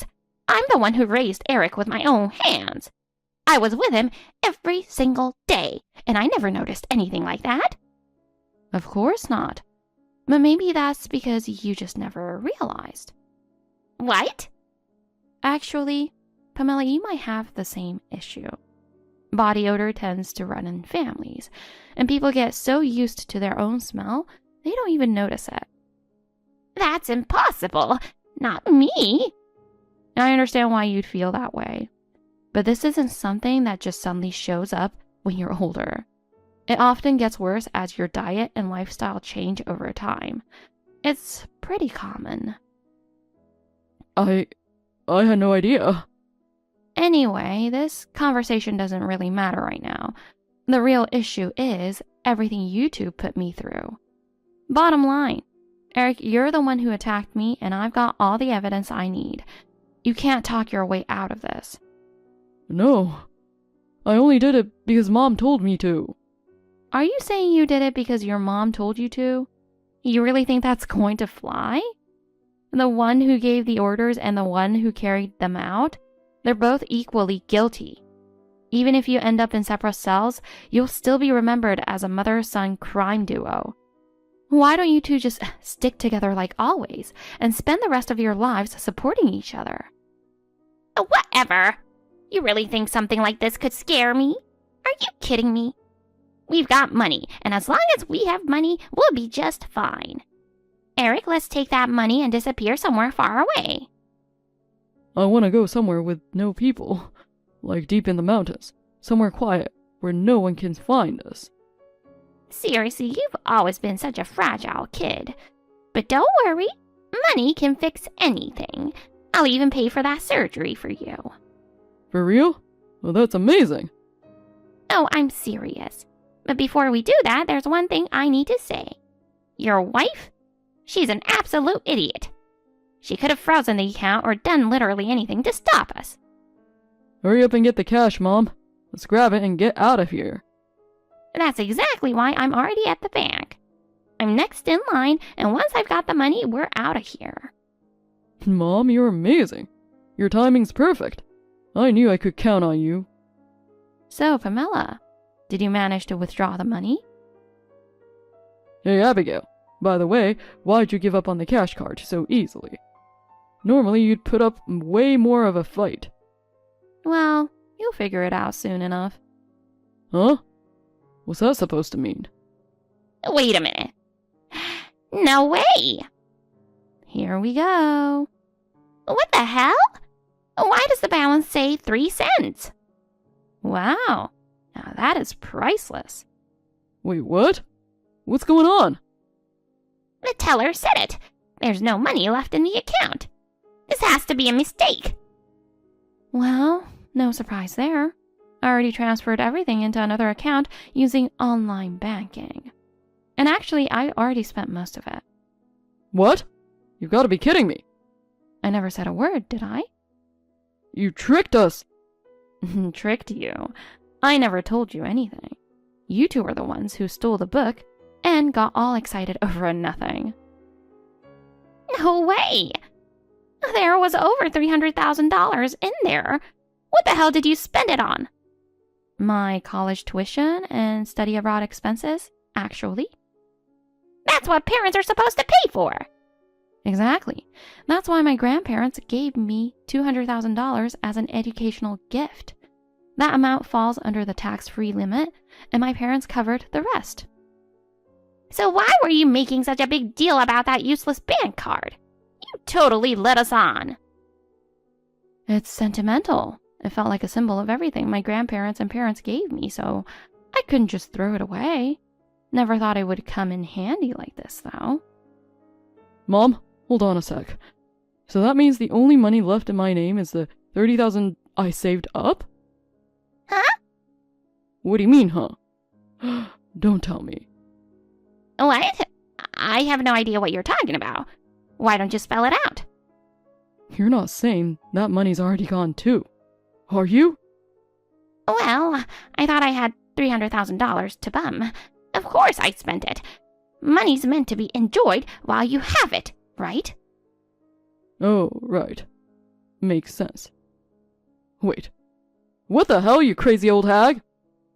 Eric! What's gotten into you? Watch your mouth. Losing Abigail finally made me realize it. I've been lied to this whole time. Being a good son, my ass. This was never about family. You just wanted to control me. Stop using my life like it's your personal toy. Wow. Took you long enough. But hey, you got there. You made me do all the dirty work while you sat back in your comfy chair, watching from a safe distance? Oh, screw you. You treated me like a pawn. And you call that love? Who said anything about love? What? I've never used some cheesy word like that. Not even once. But you always said I was your whole world. That I was all you had. Of course I did. You're my personal ATM. Unbelievable. Eric, I'm glad you finally woke up. Damn it. There goes my surgery money. What the hell am I supposed to do now? Money? Just earn it yourself. Oh, and you still owe me $15,000. Why the hell would I owe you? Community property, Eric. Names on the account don't matter. I'll be officially filing my claim. What a greedy witch. Coming from you? That's rich. Well, you're still alive, so the worst you'll get is probation. That's not so bad, right? Are you sure about that? Let's not forget, there's the little stunt you pulled at the bank, plus forging documents to set up that insurance policy. What? That's a crime, Pamela. Don't tell me you didn't know. Well, if nobody says anything, it'll all be fine, right? No. It's creepy enough knowing someone took out a massive life insurance policy on me. Abigail, I'm sorry, I really am. Please, let's start over. Eric, don't waste your time. She's not even worth it. Listen, I know this lady. She's a CEO and she's single. You could have a rich, gorgeous wife. I'll even find her for you. What? Are you kidding me? I'm done with you. I'm going to fix things with Abigail and make her happy, no matter what. Yeah, no thanks. Even if you've suddenly seen the light, I couldn't care less. Please, Abigail, don't say that. I'm begging you. Face it, Eric. You got dumped. Now come home to Mommy where you belong. No, I'm never going back. Darn it. What a stubborn little brat. Enough already. Do whatever you want. I couldn't care less about your little mommy-son drama. Goodbye. This has nothing to do with me anymore. Abigail, wait. I swear I'm done being Mom's puppet. Oh, let's be real. I'm the only one you can truly depend on, right? Let me tell you what happened to Eric and Pamela after all that. First, Eric. He ended up receiving a prison sentence for attempted fraud, arson, and a few other charges. I filed for divorce through my lawyer, and it was finalized while he was behind bars. He stayed quiet for a while, but a few months later, the Romeo letters started showing up. The first one said, "Every day I sit in my cell watching the sunlight come through the window, thinking of you. I can't imagine life without Abigail." Yeah, spare me. Then he wrote, "The other day I had soup with my dinner, and it reminded me of the awesome soup you used to make for me. I wish we could go back to those days." Except, I never once made him soup. The ridiculousness of these letters annoys me so much, I've asked my dad to get rid of them for me. Though from what I hear, he and my mom just read them together and laughed their heads off. Well, at least they're getting some entertainment out of it, so I guess that's fine. As for Pamela, she got slapped with fraud, forgery, attempted arson, and more. Her sentence ended up being pretty severe. On top of that, she's drowning in debt, and her creditors are eagerly waiting for her release, ready to pounce. I doubt life after prison will be very kind to her. Of course, I also filed a police report and submitted a damages claim through my lawyer. Apparently, there's almost no money left, but I'm proceeding with the legal action anyway. And so, Eric and Pamela both got exactly what they deserved. As for me, I'm fully embracing my new life. I'm working hard, enjoying my hobbies, and finally living the fulfilling days I deserve. No more clinging to the past. There's nothing back there worth looking at anymore. I just got a call from daycare. They said our daughter left early. What's going on? Oh, that was me. I took the afternoon off today, so I picked her up while I was at it. Is that a problem? Without even telling me? And you just took her even though she wasn't sick? Well, it's nice out today, and I had a tea time. I dropped her off at my mom's. Relax. Excuse me? You dumped Emma on your mom without asking so you could go play golf? Are you serious right now? My mom's free anyway, and she can totally watch her for a bit, right? She's done it before. Why are you freaking out? She only agreed to watch her that one time because I begged her nonstop. Did you forget that? Oh, come on. Don't stress over that. You're way too uptight. My plans matter too, you know. You're seriously putting a round of golf on the same level as our daughter's safety? And the fact that you didn't even give me a heads up is the worst part. You're blowing this way out of proportion over me picking her up a little early. Is it really something to lose your mind over? A little early? Daycare couldn't reach me, the emergency contact, and they were freaking out. But I picked her up properly, signed her out, and everything was fine. I don't get what the big deal is.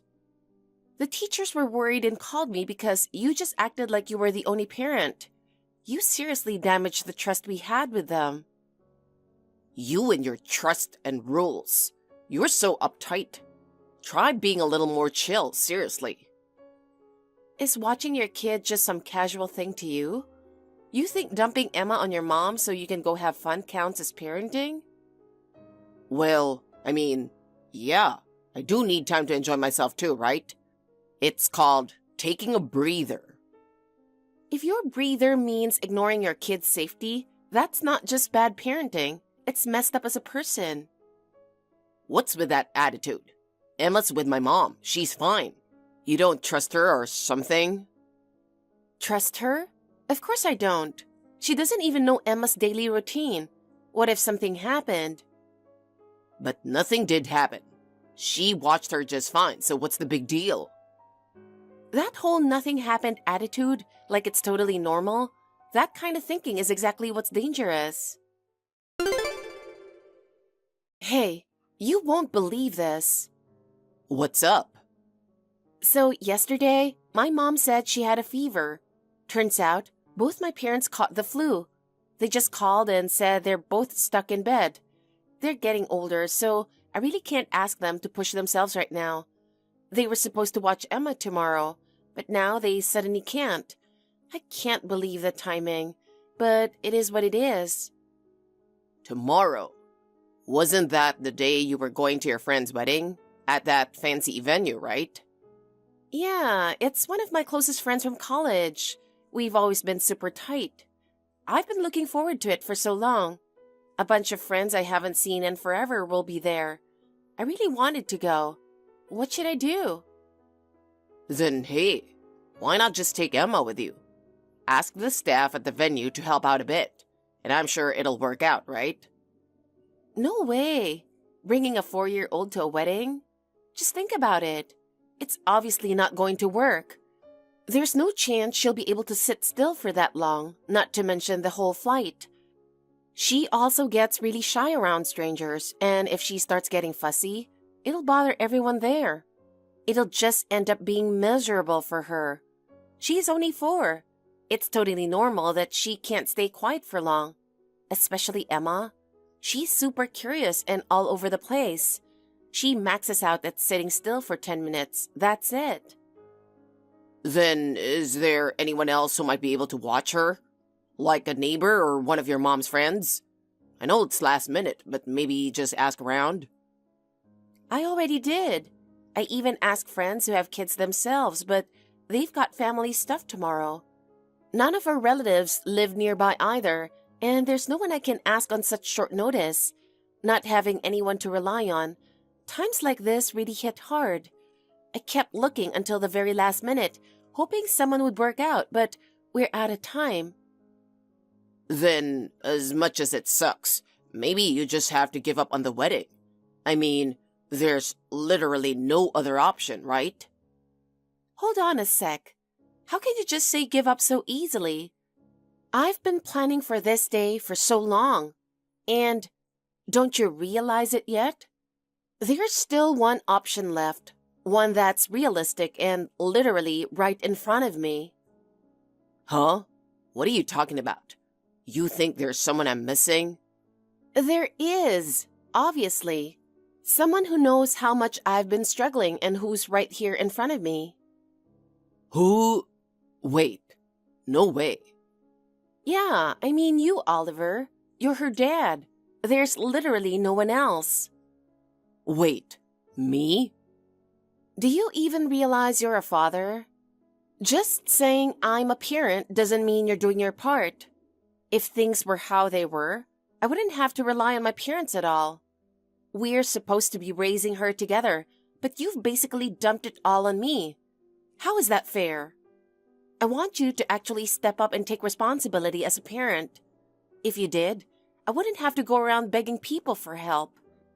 This could all be solved if you just watched her yourself. I mean, I don't think I can do it. I've never taken care of her on my own. I'm not confident. If it's just the two of us, I honestly have no idea what to do. I don't even know how to talk to her. If she cries, I wouldn't even know how to calm her down. Even when I try to hold her, she cries right away, and it just feels like I'm not good enough. I guess that's why I've been avoiding it. That's only because you've never really been involved in parenting. Emma doesn't know how to lean on you because she's never had the chance. Your voice, your smell, your touch, she still doesn't really know them. If you keep being this uninvolved, how do you plan to connect with her in the future? Have you ever even thought about how you'll be there for her school events or watch her grow up? But honestly, I just can't read her feelings right now. I have no idea what she's thinking. She goes from laughing to crying in seconds, and I'm just left confused. I figured once she could really talk and express herself, then I'd start connecting with her. It wouldn't be too late. Right now, I feel like it'd just stress us both out. And to be honest, I don't feel confident at all in handling it. But here's the thing. It's not like you'll magically build a relationship the moment she can talk. If you suddenly try to get close later, she might have already shut you out.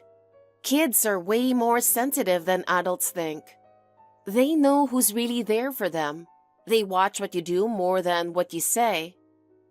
Even if you say so, I kind of know I need to change.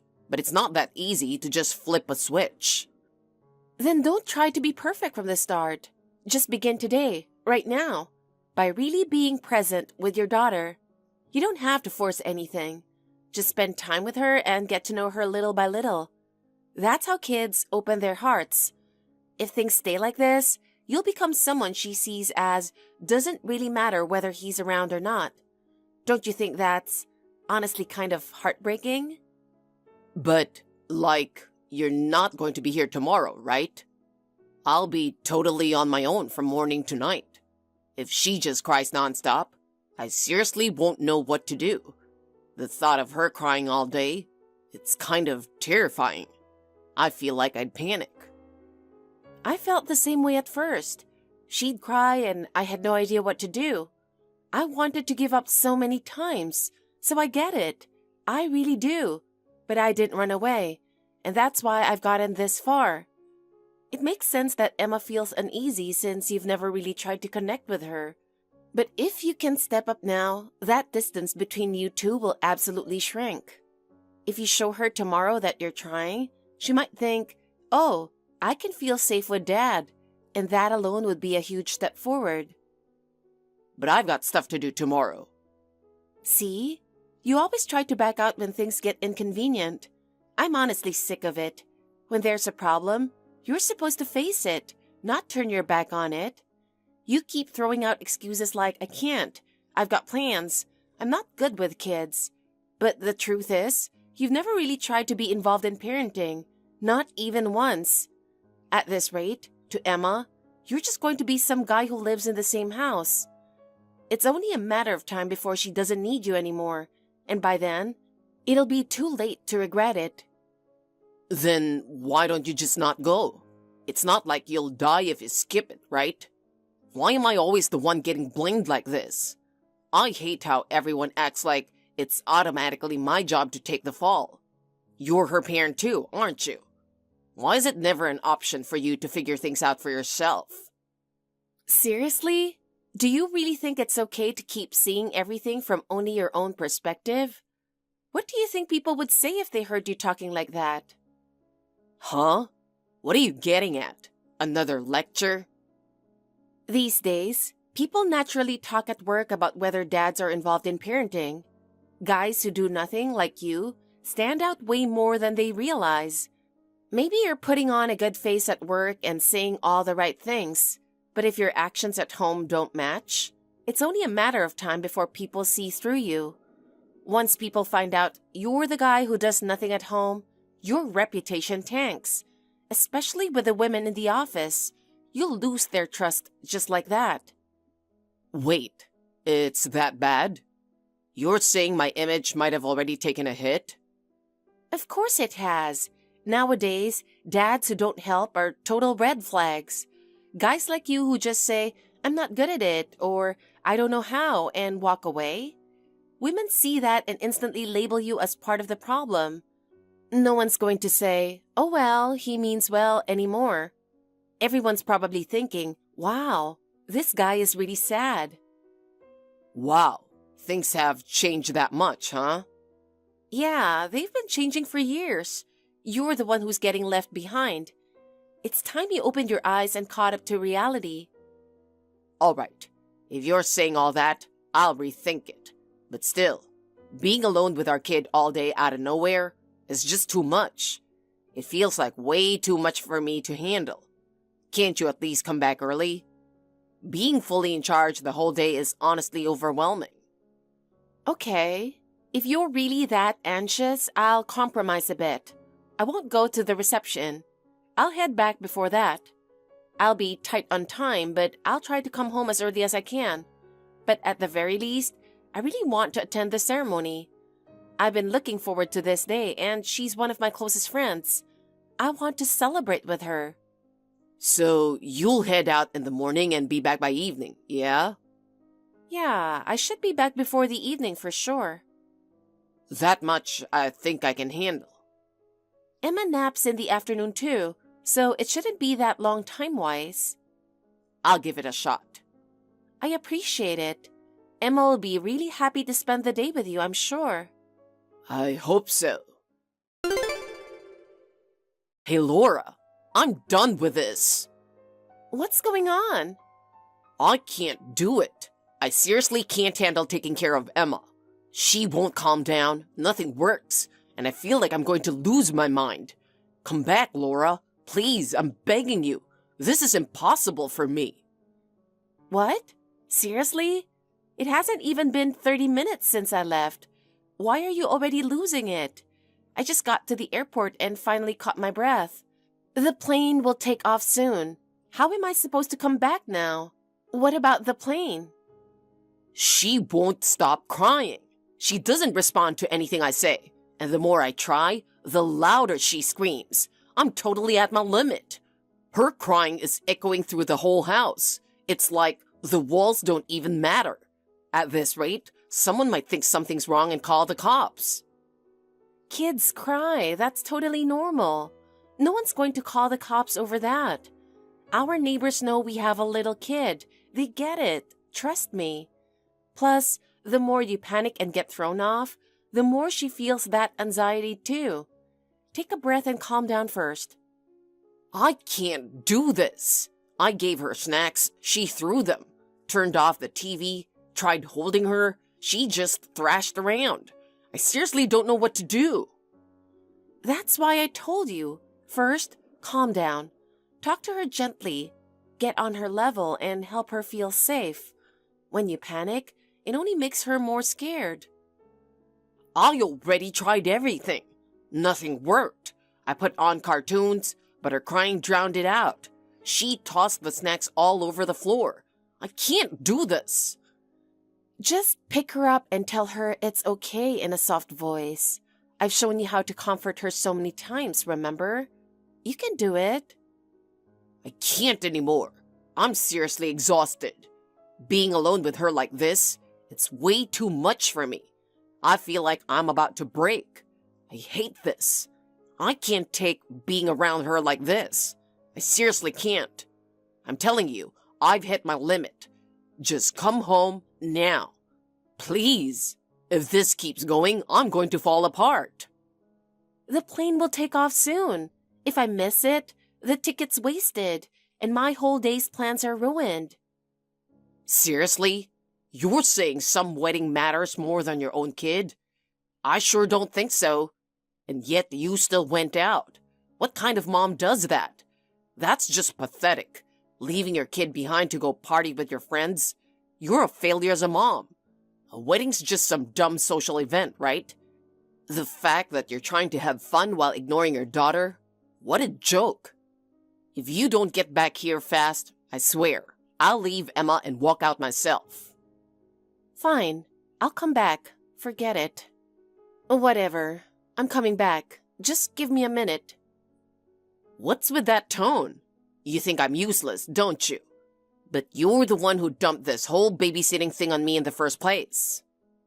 It's only been an hour since I left, you know.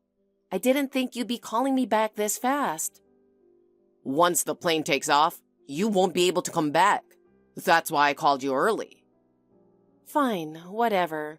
I was stupid for thinking I could actually rely on you. Huh? Hey, I watched her for a little bit. You should be grateful. And I don't care what dads do in other households. Screw the times or whatever. In this house, parenting is your job. You're the stay-at-home mom. I don't care about this stuff, and I sure as heck don't owe it to anyone to learn. I mean, come on. I work. If I have to do parenting too, that's not fair. Why am I getting bossed around by my wife and forced into parenting? Makes no sense. It's not like I got married just so I could do childcare. So stop dumping your responsibilities on me. What a joke. Forget it. I'm never asking you to watch her again. Oliver, are you still at work? You're coming home late tonight. What's going on? Where are you right now? Out drinking with some old classmates. Why are you with classmates? Today's Emma's birthday. Oh, yeah, I guess it is. I think you mentioned something this morning, but honestly, I wasn't really listening. I was busy getting ready to head out, so I didn't catch all the details. I did talk to you this morning. I said today's her special day and we should all celebrate together. I even pre-ordered a cake, and I told you we'd eat it when you got home. I said it more than once. Emma was looking forward to blowing out the candles with you and taking pictures together. Why'd you forget? Wait, you were talking to me? I thought you were saying all that to Emma. I mean, you didn't directly ask me to do anything. I did tell you. You're the one who wasn't listening. I kept saying it in front of Emma because I wanted you to hear it too. Come on. It's not like I needed to be there. You guys could have celebrated just fine without me. Plenty of families do that. You don't have to make such a big deal out of it. Just fine? Are you serious right now? Time spent celebrating as a family means that little to you? Look, I finally got a break and I'm enjoying time with old friends I haven't seen in ages. And now, you're blowing up my phone and killing the vibe over this? It's just a drink with the guys. Can't I enjoy that for once? Just a drink? This is about our daughter's birthday.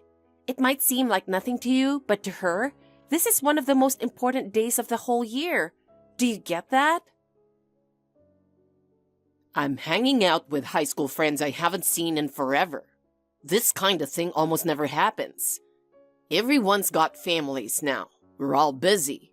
And the one who invited me is one of my closest buddies from way back. You think I can just blow off that kind of invite? I've got social obligations too. So you're saying your friends matter more than your daughter? I mean, I've known them longer, haven't I? Excuse me? So you're saying whoever you've known longer automatically comes first? That's just a convenient excuse. You're comparing old friends to the family you live with every day. There's no question which one should come first. You can always reschedule with your buddies. If you actually care, you can find time to drink whenever. But today, this day only comes once. Her birthday only happens once a year. Have you ever thought about how important it is as a parent to be there and mark her growth with her? I'll celebrate with her next year, all right? If today doesn't work, just pick another day. Birthdays are just a formality. You're making too big a deal out of the actual date. Besides, I don't really think Emma would be all that hyped to see me anyway. If anything, I might say something off and kill the mood. I don't think she even likes me that much. She doesn't really warm up to me, and let's be real, she probably wouldn't be happy if I came home. So why should I bother rushing back? That's not true. Emma cares about you way more than you think. She just doesn't know how to express it. But deep down, she really treasures you as her dad. Even today, she kept asking, "Do you think Daddy will eat cake with me?" In her own way, she's been waiting for you, believing you'd come home. Then just tell her this for me. Daddy's got something way more important than your birthday, so he's not coming home. What? Did you seriously just say that? You want me to say that to her face? Do you even hear yourself right now? I mean, if I'm being honest, hanging out with my friends is way more fun than some birthday party. I don't have to tiptoe around anyone, and I can just relax and laugh.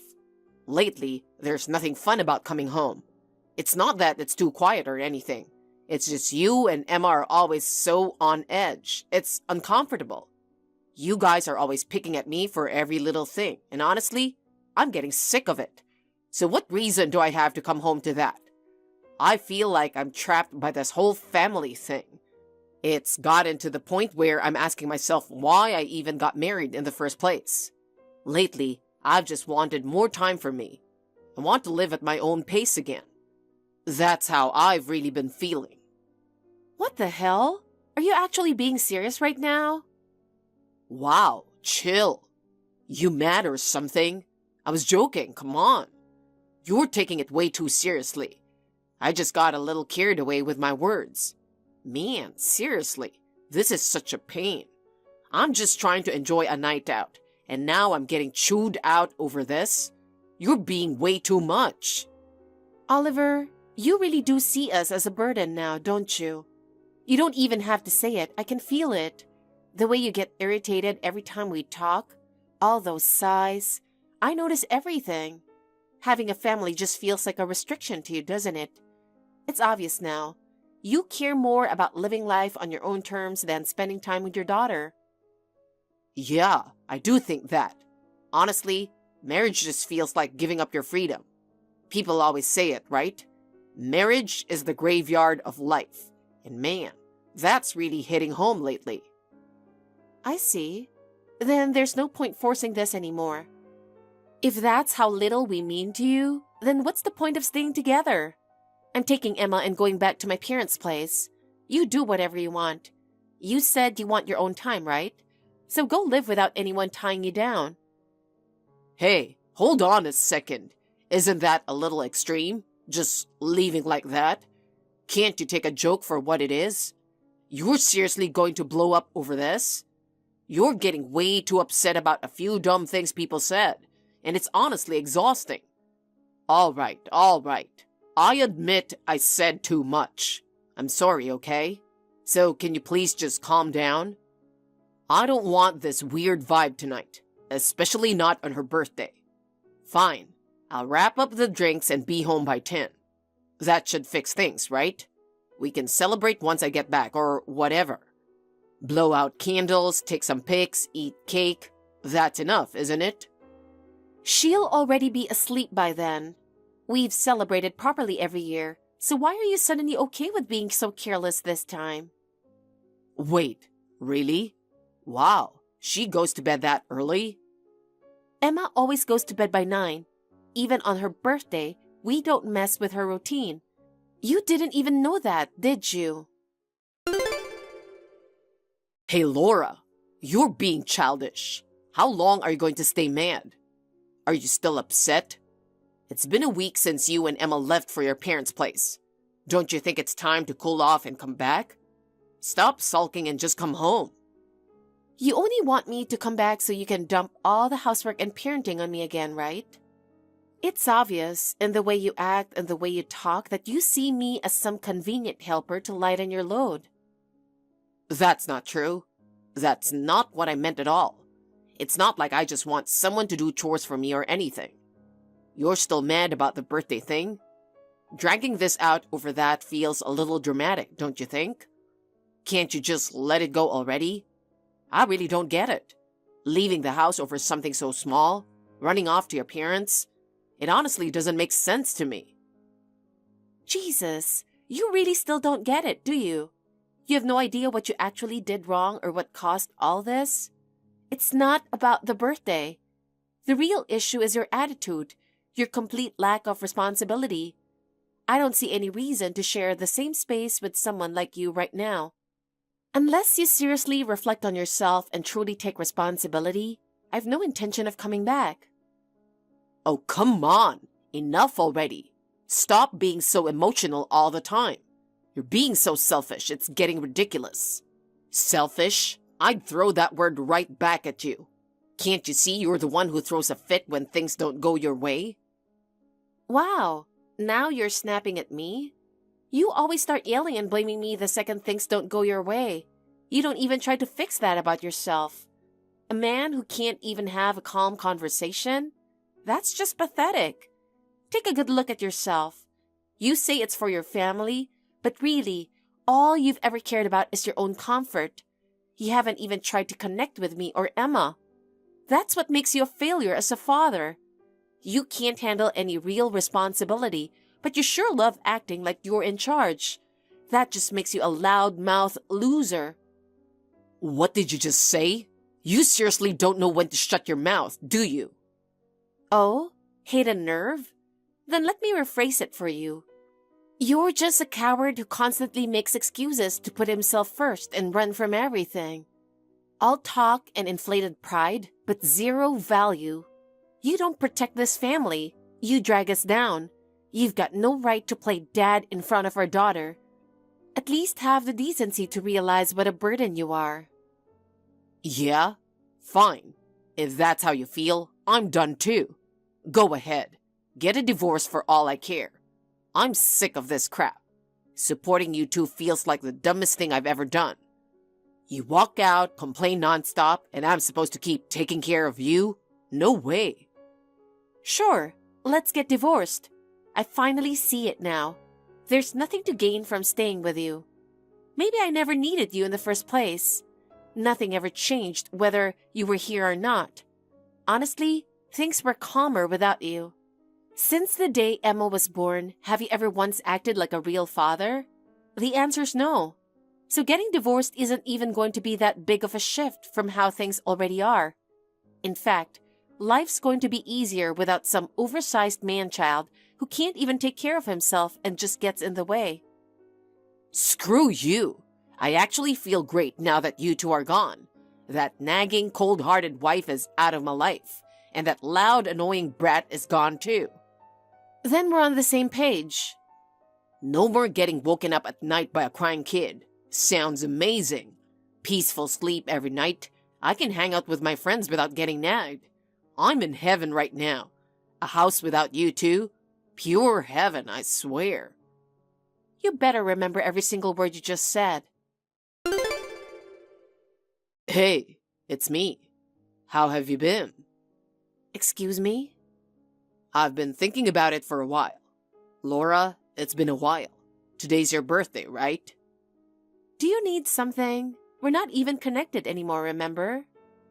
Yeah, I just realized today was your birthday and thought I'd reach out.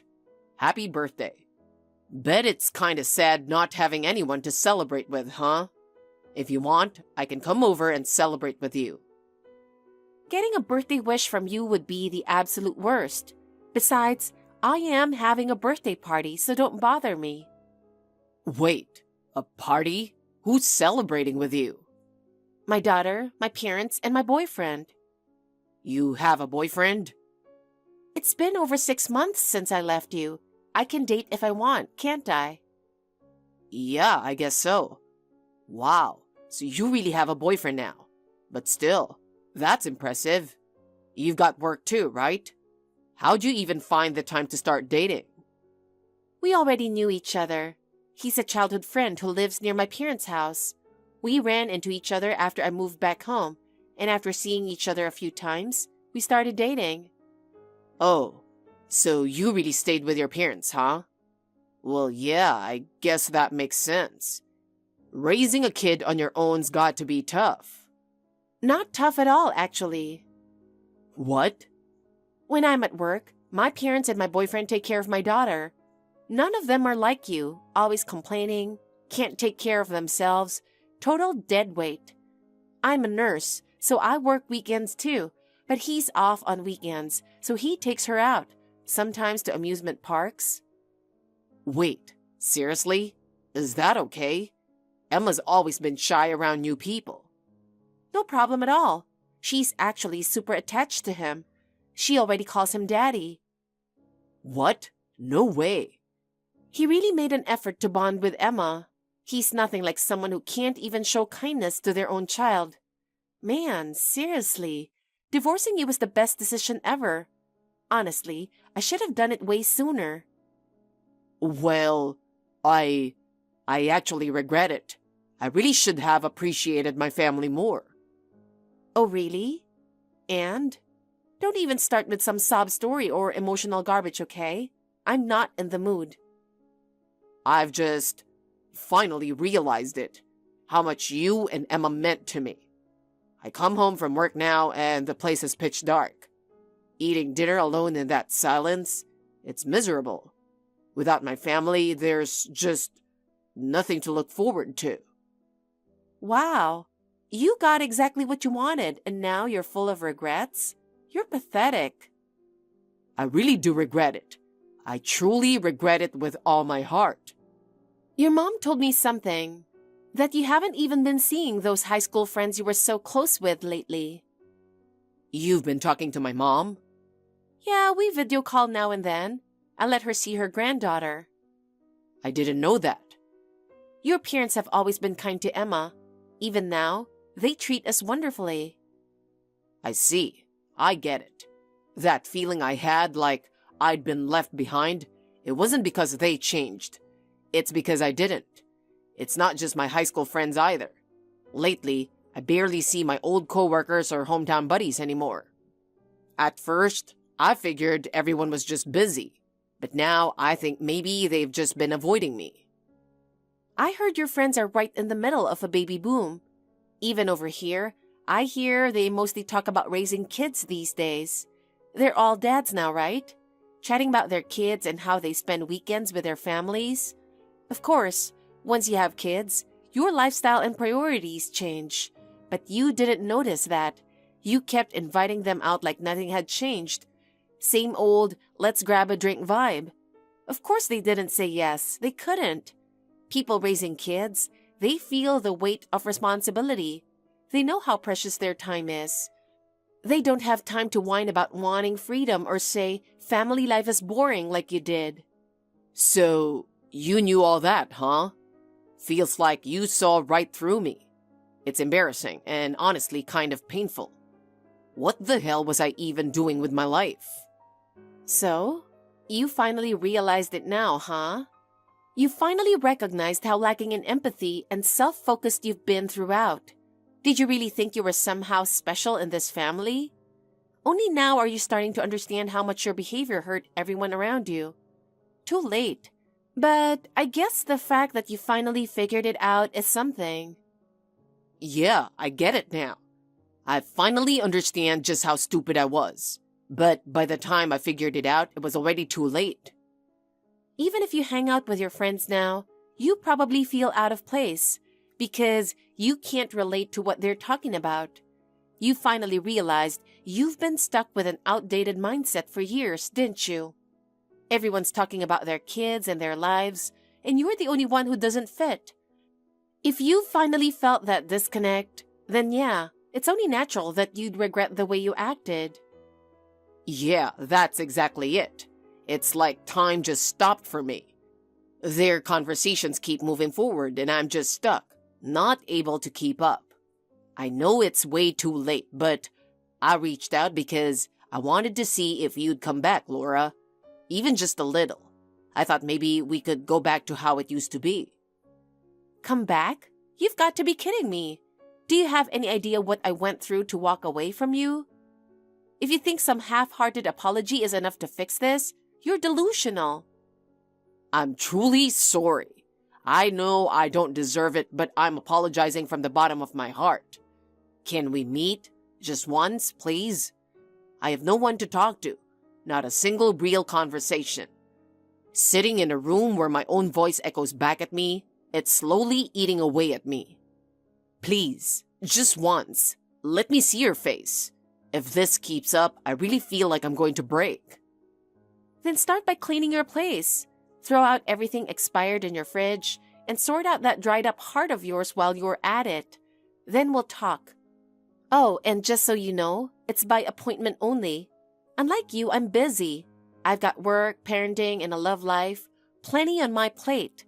And just to be clear, even if you cry, I'm not going to feel sorry for you. You made this bed. I've decided to live a new life and live it well. I'm not looking back. Goodbye. There's no place for you here anymore. Since then, I've been living peacefully with Emma at my parents' house. She laughs a lot, eats well, and sleeps soundly every day. She's growing into such a sweet, gentle child, it's almost surprising. I'm sure it's because she no longer has to walk on eggshells around a certain someone. Her heart finally feels free. As for my ex-husband Oliver, apparently, his pride and short temper have made him a total pariah at work. He used to be the funny guy, but now no one even talks to him. He lashes out and sulks, so he spends lunch breaks completely alone. Even now, without reflecting on anything, he keeps playing the victim, blaming everyone around him for not understanding him. I heard he's lost touch with most of his friends too. They've all become dads now, stepping up and taking real responsibility. Whenever they post happy family photos on social media, Oliver probably gets more and more bitter. He used to go on and on about how freedom is everything, and now he's just scrolling through other people's happiness in silence. How ironic. Even the drinking parties he loves so much, no more invites. Now he just drinks alone at home every night. His drinking got worse, his eating habits went off the rails, and before long, his health took a hit. Serves him right. As for me, I've finally reclaimed my life, and I'm treasuring the little moments with my daughter. There's no more walking on eggshells, no more putting up with things that don't make sense. Starting now, I'm committed to living a joyful and meaningful life for both myself and my Emma. We're having a barbecue next Sunday afternoon. Make sure everything's ready. Burgers, hot dogs, and don't forget to stock up on ice. Just do it like usual. Hold up, I told you already, didn't I? That day's my cousin's wedding. I'm giving a gift and everything, and all the relatives are getting together. What? Just bail on it. It's not like you're the bride. No one's going to care if you don't show up. I'm way more important, obviously. Well, no. They will care. It's a family wedding. I already bought a dress and everything. Of course I'm going. And that's what family does. Look, I've invited a bunch of people from work and stuff. Who's going to cook if you're not there? I'm not your maid, you know. Did I ever say I wanted to cook? Why do you just dump it on me like it's nothing? Dump it on you? Helping your husband is just what a wife does. It's just a barbecue. Give me a break. By that logic, going to the wedding is what I should do too. So you're just ignoring that part, huh? Why do you always push back like this? You never listen to me anymore. You used to be way more obedient, remember? Obedient? Seriously? What do you think I am? I've got my own schedule, my own mind. I'm not some doll you get to control whenever it suits you. Whatever. Just don't show up then. Just make me lunch or something and leave it in the fridge. This is exactly what I mean. You make plans on your own, then throw a fit when I say no. What do you even see me as? You've totally changed lately. You act all sweet in public, but at home you're moody and combative. Yeah, you only say that because you don't realize how unreasonable you're being. You don't care about how I feel or what this puts me through. Ugh, here we go again. Playing the I'm so mistreated card. It's getting old. What about my reputation, huh? That's the problem. You only care about your own image. You never think about how your words affect people. Honestly, it's embarrassing to be around you. Who do you think I'm busting my butt for, huh? I'm out here protecting our image. You act like this just because I asked you to help a little? That's something you decided to do on your own. Don't act like I owe you for it. If someone doesn't treat me with respect, why would I do anything for them?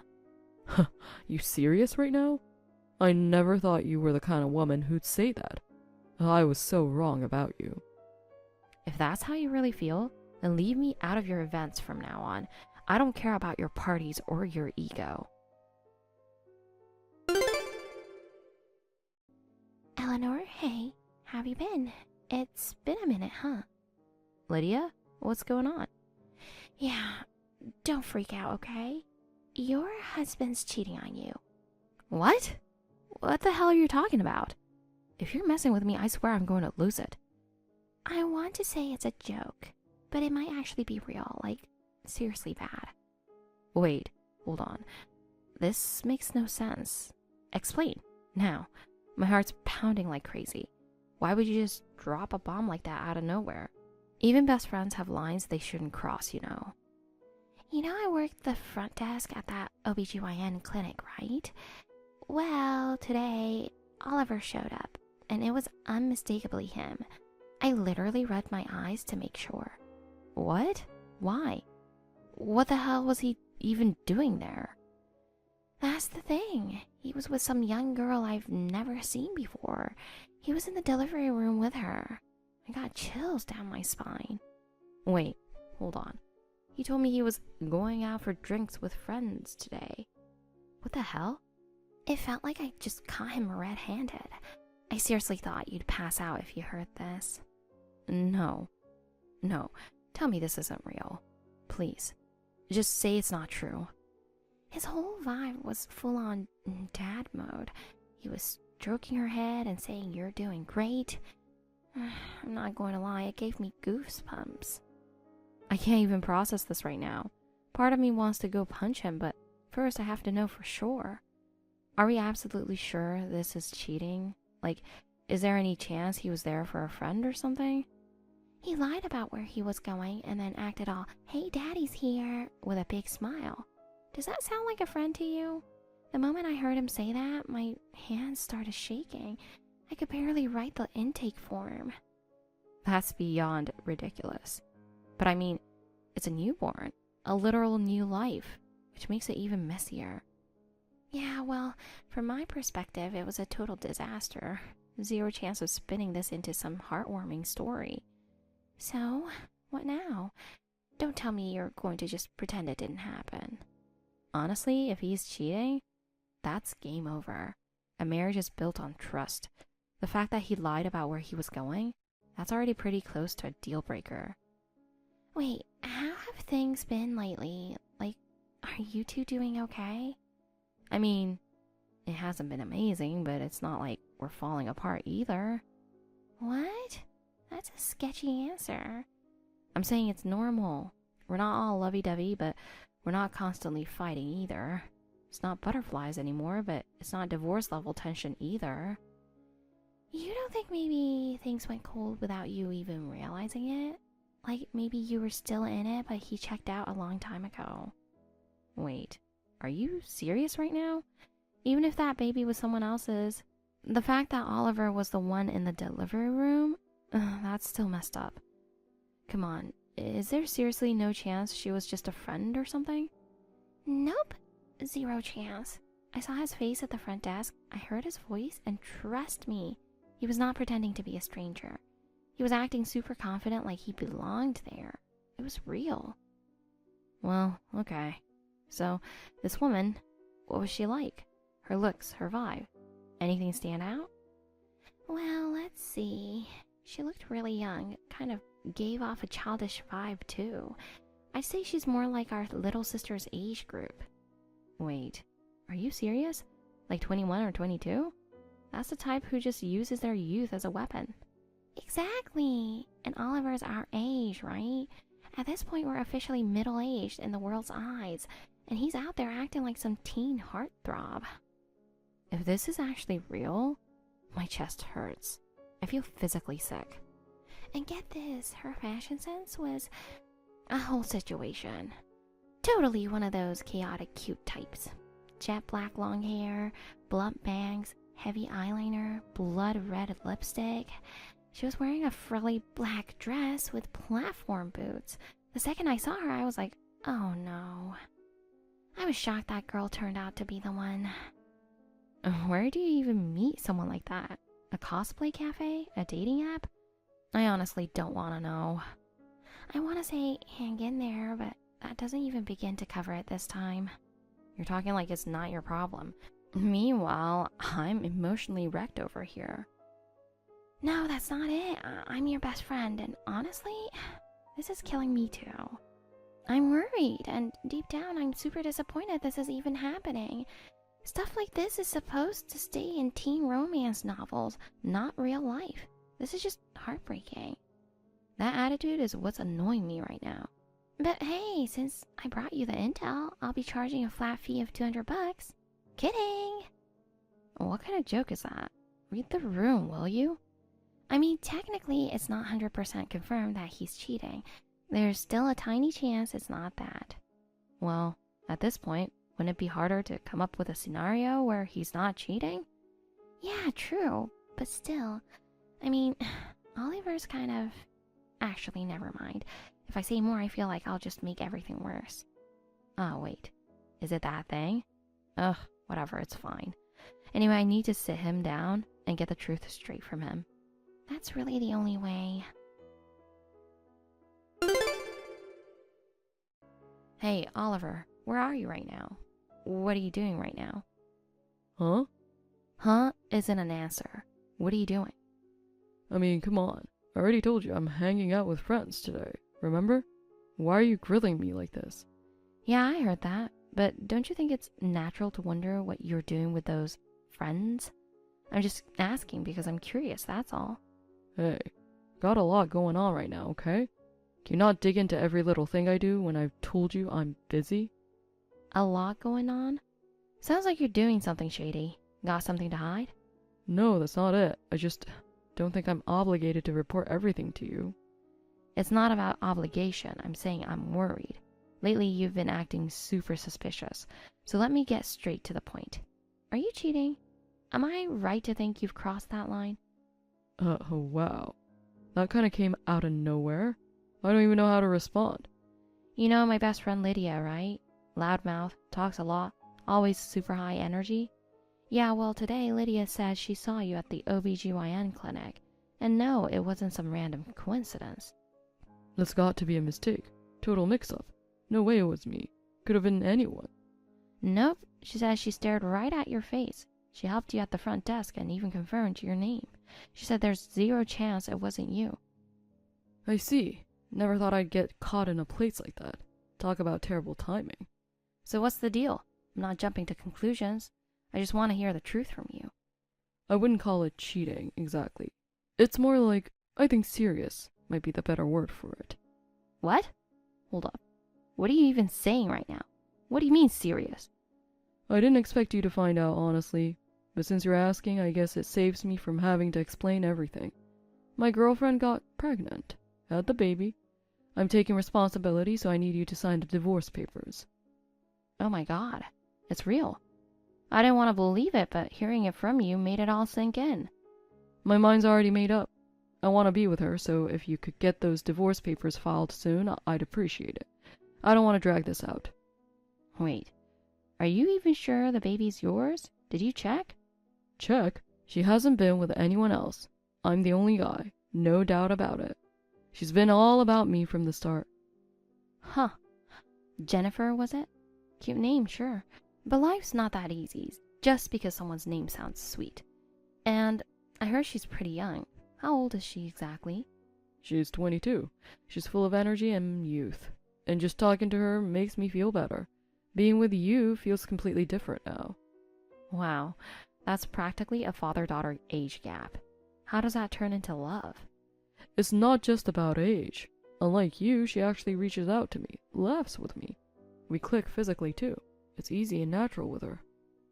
If you're actually serious right now, that's just sad. You sound gross, and you're saying all this with a straight face? Do you even hear yourself? Let's be real, though. You're 34 now. You can't deny that some things are just harder at your age. You're the same age, genius. What, you think you're magically younger? Have you even looked in a mirror? Still, you were infertile. No matter how hard we tried, we never had a kid. That's just the truth. Giving up was the right call. Even if we went through treatment and it worked somehow, there'd still be major risks. That's just medical reality. Older moms, there's a higher chance of complications for the baby too. I'm not willing to take that gamble. If something happened, I couldn't live with the guilt. I didn't see the point in forcing something that wasn't working. Wow, you're really good at stacking up excuses to justify being heartless. It's honestly pathetic.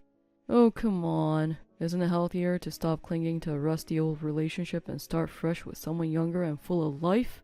She's got energy and a future. With you, it just felt heavy. Can't believe how cold and tone deaf you can be. Like it's nothing. I'm just stating facts.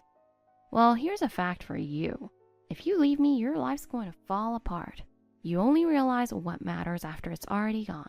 That's who you are. Yeah. Wait a second. Are you seriously saying you're still not over me? Because that's kind of what it sounds like right now. What? Are you serious? Of course not. Not even a shred of feelings left. I'll deny it 5 times if that helps. Okay, that whole no thing is kind of hilarious. You're sounding super desperate. After getting disrespected this hard, any woman who still says I love you to a guy like you, I want to meet her. That kind of perfect fantasy only exists in your little dream world. Meanwhile, my brain runs on hard facts and reality. Sounds like that brain of yours is stiff from age. What, hitting the age where love doesn't even register anymore? I mean, your body too. It's probably all slowing down at this point. I need more excitement in my life, you know. Yeah, got it. What you really want is to feel young and wanted again. So let me ask you something. You've been giving Jennifer something, right? Like money or gifts. No one gives that kind of affection for free these days. What? Where the hell did that come from? That's a gross way to think. I nailed it. Because let's be real, what are the odds a young girl actually likes a balding guy pushing 40 with zero help? No way. I haven't given her anything. Don't make stuff up. We just have a real emotional connection, that's it. Wow. The fact that you can say real in a situation this fake is honestly impressive. You're just gross. Hey, I'm not letting that one slide. Wait, does Jennifer even know you're married? If she's with you knowing that, then you're both trash. Yeah, I told her everything, and she still chose to be with me. She needs me. I have her now. Wow. Well, that settles it. You two are perfect for each other. 2 people who don't care about their own lives or anyone else's. You can insult me all you want. Doesn't matter. The only future I care about now is the one with Jennifer. Being happy with her, that's my one goal now, no matter what. Okay, we're way past saving this. Honestly, it's impressive how far gone you are. Fine, I get it. We're done. After all this, you think I want to stay? Ugh, please. I'd be thrilled to divorce you. I've got 0 feelings left for you. Alright, fine by me. I'll go through with a divorce. But just know one thing. You betrayed me, and I won't ever let you forget that. I'll make sure you regret it. And by the way, don't come crawling back later begging to get back together. That kind of woman? Pfft, pathetic. Anything else, I'll face head on like an adult. Cool. then I'm saying the exact same thing to you. Less than a week later, the divorce was finalized. Right after that, he apparently filed the marriage papers with Jennifer. As for me, I've hired a lawyer, and we're working on a legal agreement to make sure I get a fair settlement from both of them. I'm keeping it light. They just had a baby after all. That's about as generous as I'm going to get. And as for everything else, let's just say I know something that could completely wreck his life, and I'm really looking forward to using it. Revenge is going to be sweet.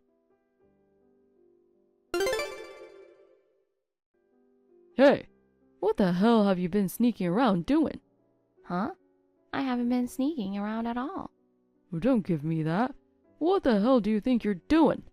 What is your problem? Word is you've been going around trash-talking me all over the place. Yeah, I've been hearing it too. Wow. Guess news really does travel fast. But hey, I didn't even have to say much. People were very eager to know.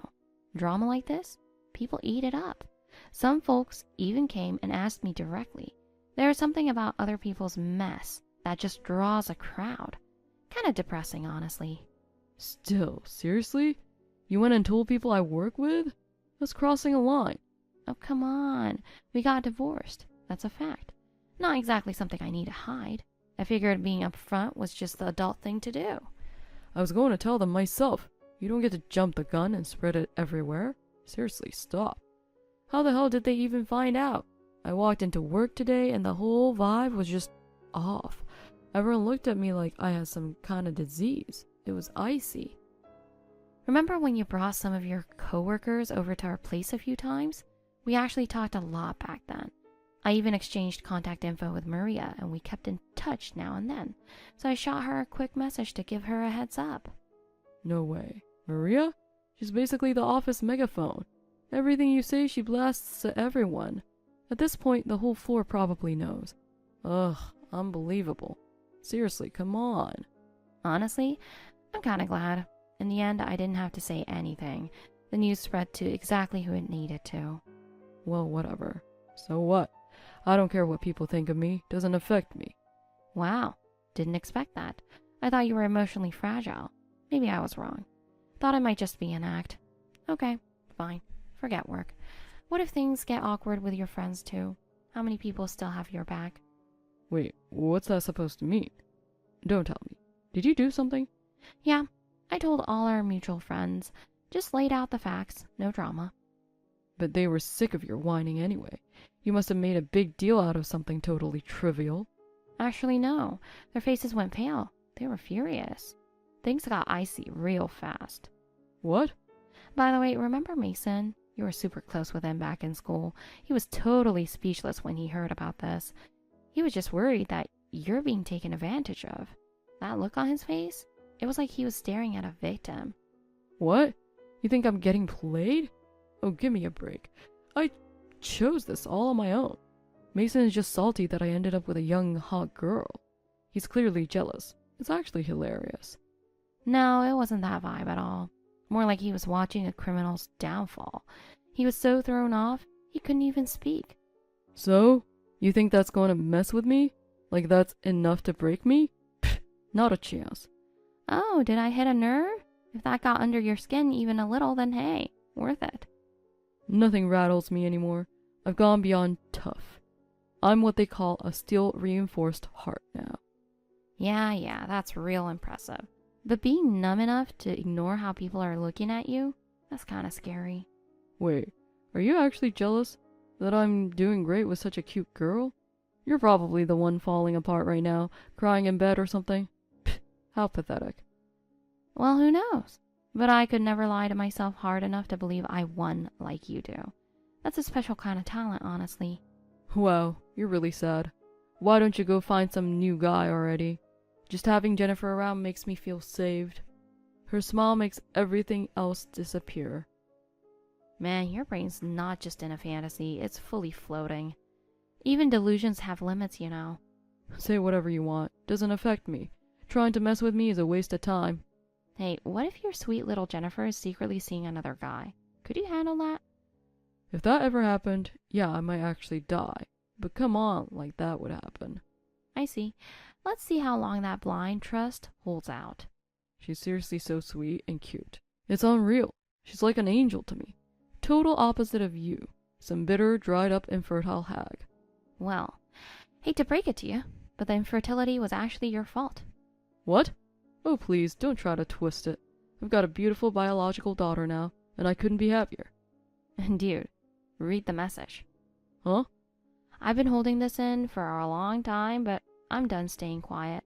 The truth is, you're the reason we couldn't have kids. No matter how hard we tried, it was never going to happen.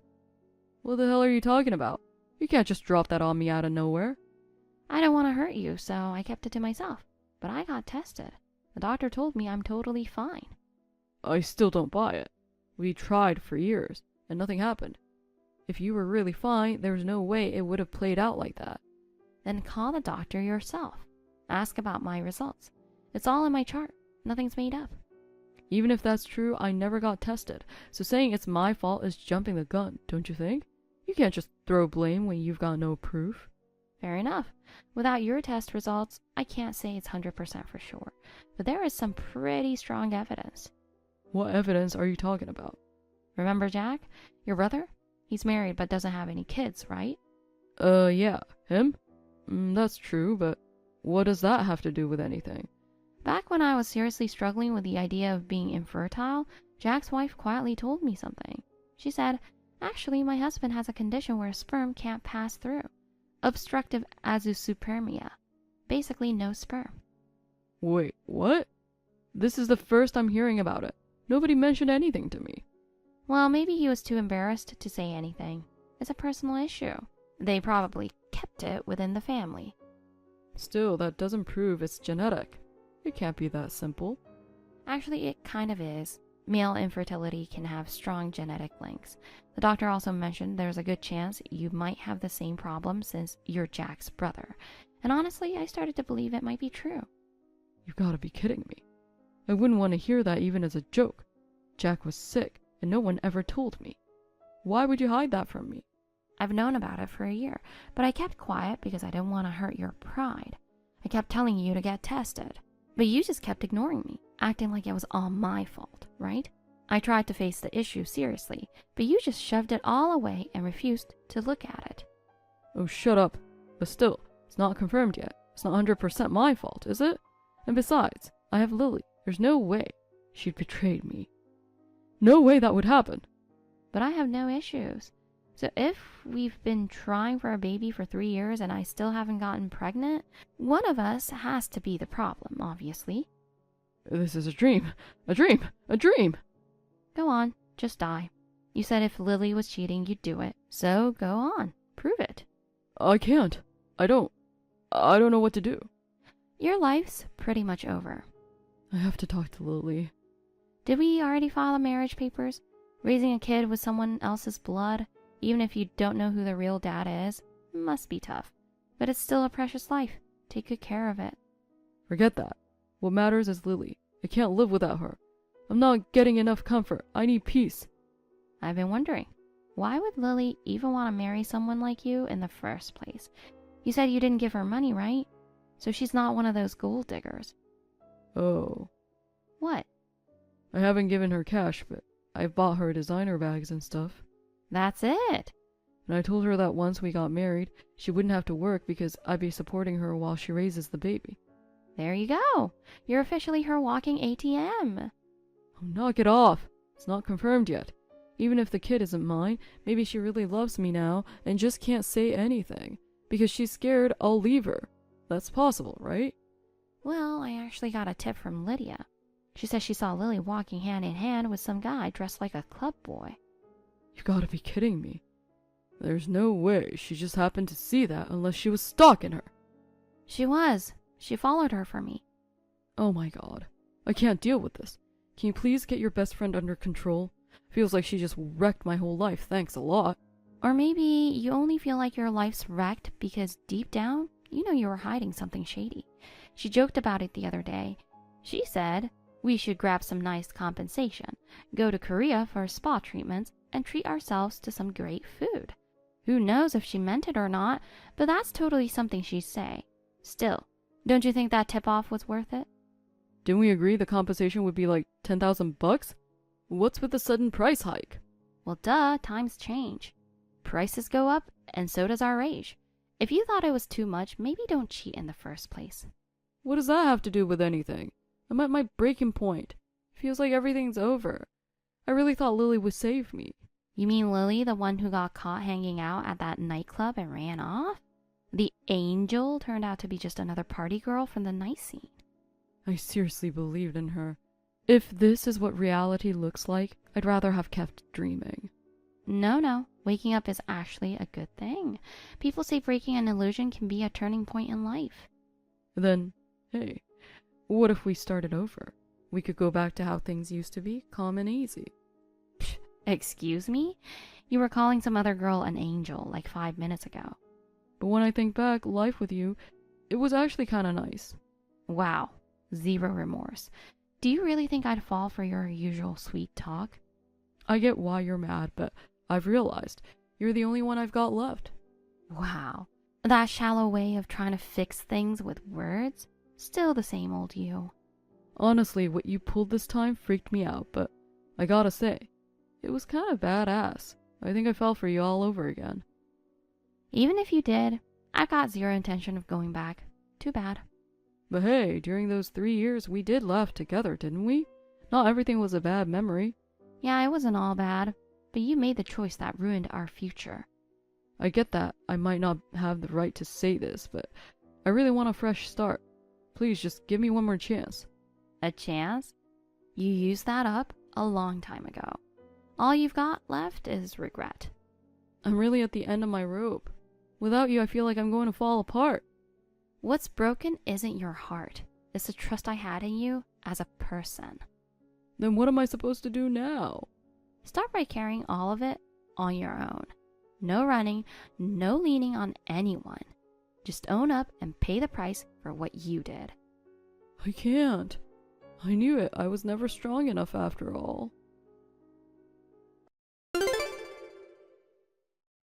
Sometime after that, Oliver and Lily had what you'd call a record speed divorce. Not that it was surprising, but hey, credit where it's due, the speed was impressive. The reason for the divorce? Super simple. The baby's DNA test came back. You are not the father. Case closed. Oliver was apparently devastated. But when Lily hit him with a "so who's covering my living expenses now?" he totally collapsed. Not an angel, more like a cursed ghost trapped in sugar daddy hell. Word on the street is that she returned to the nightlife, or something like that. Oliver's double life drama has exploded at work, and now everyone is avoiding him. Instead of a promotion, he got demoted. He lost all credibility with clients, and last I heard, he's stuck in some warehouse talking to cardboard boxes. Of course, he couldn't afford the damages or living expenses. Turns out, the house he gave up was under his parents' name. When he went crying to them, they cut him off with, "We're done with a disgrace like you." End of story. Now, he's living in a 50-year-old apartment. The roof leaks when it rains, and apparently his heart and ceiling are both on the verge of collapse. Oh, and about that $10,000 he owes me? He's settling it in parts. Got a signed agreement that says if he misses a payment, I'll take legal action. As for me, I stuck to the plan and went to Korea with Lydia. Barbecue and spa days were chef's kiss. Since I got back, I started a new job too, and I'm slowly taking back my free and easy life. Thank you for watching. Please rate the video and subscribe to our channel. See you in the next video.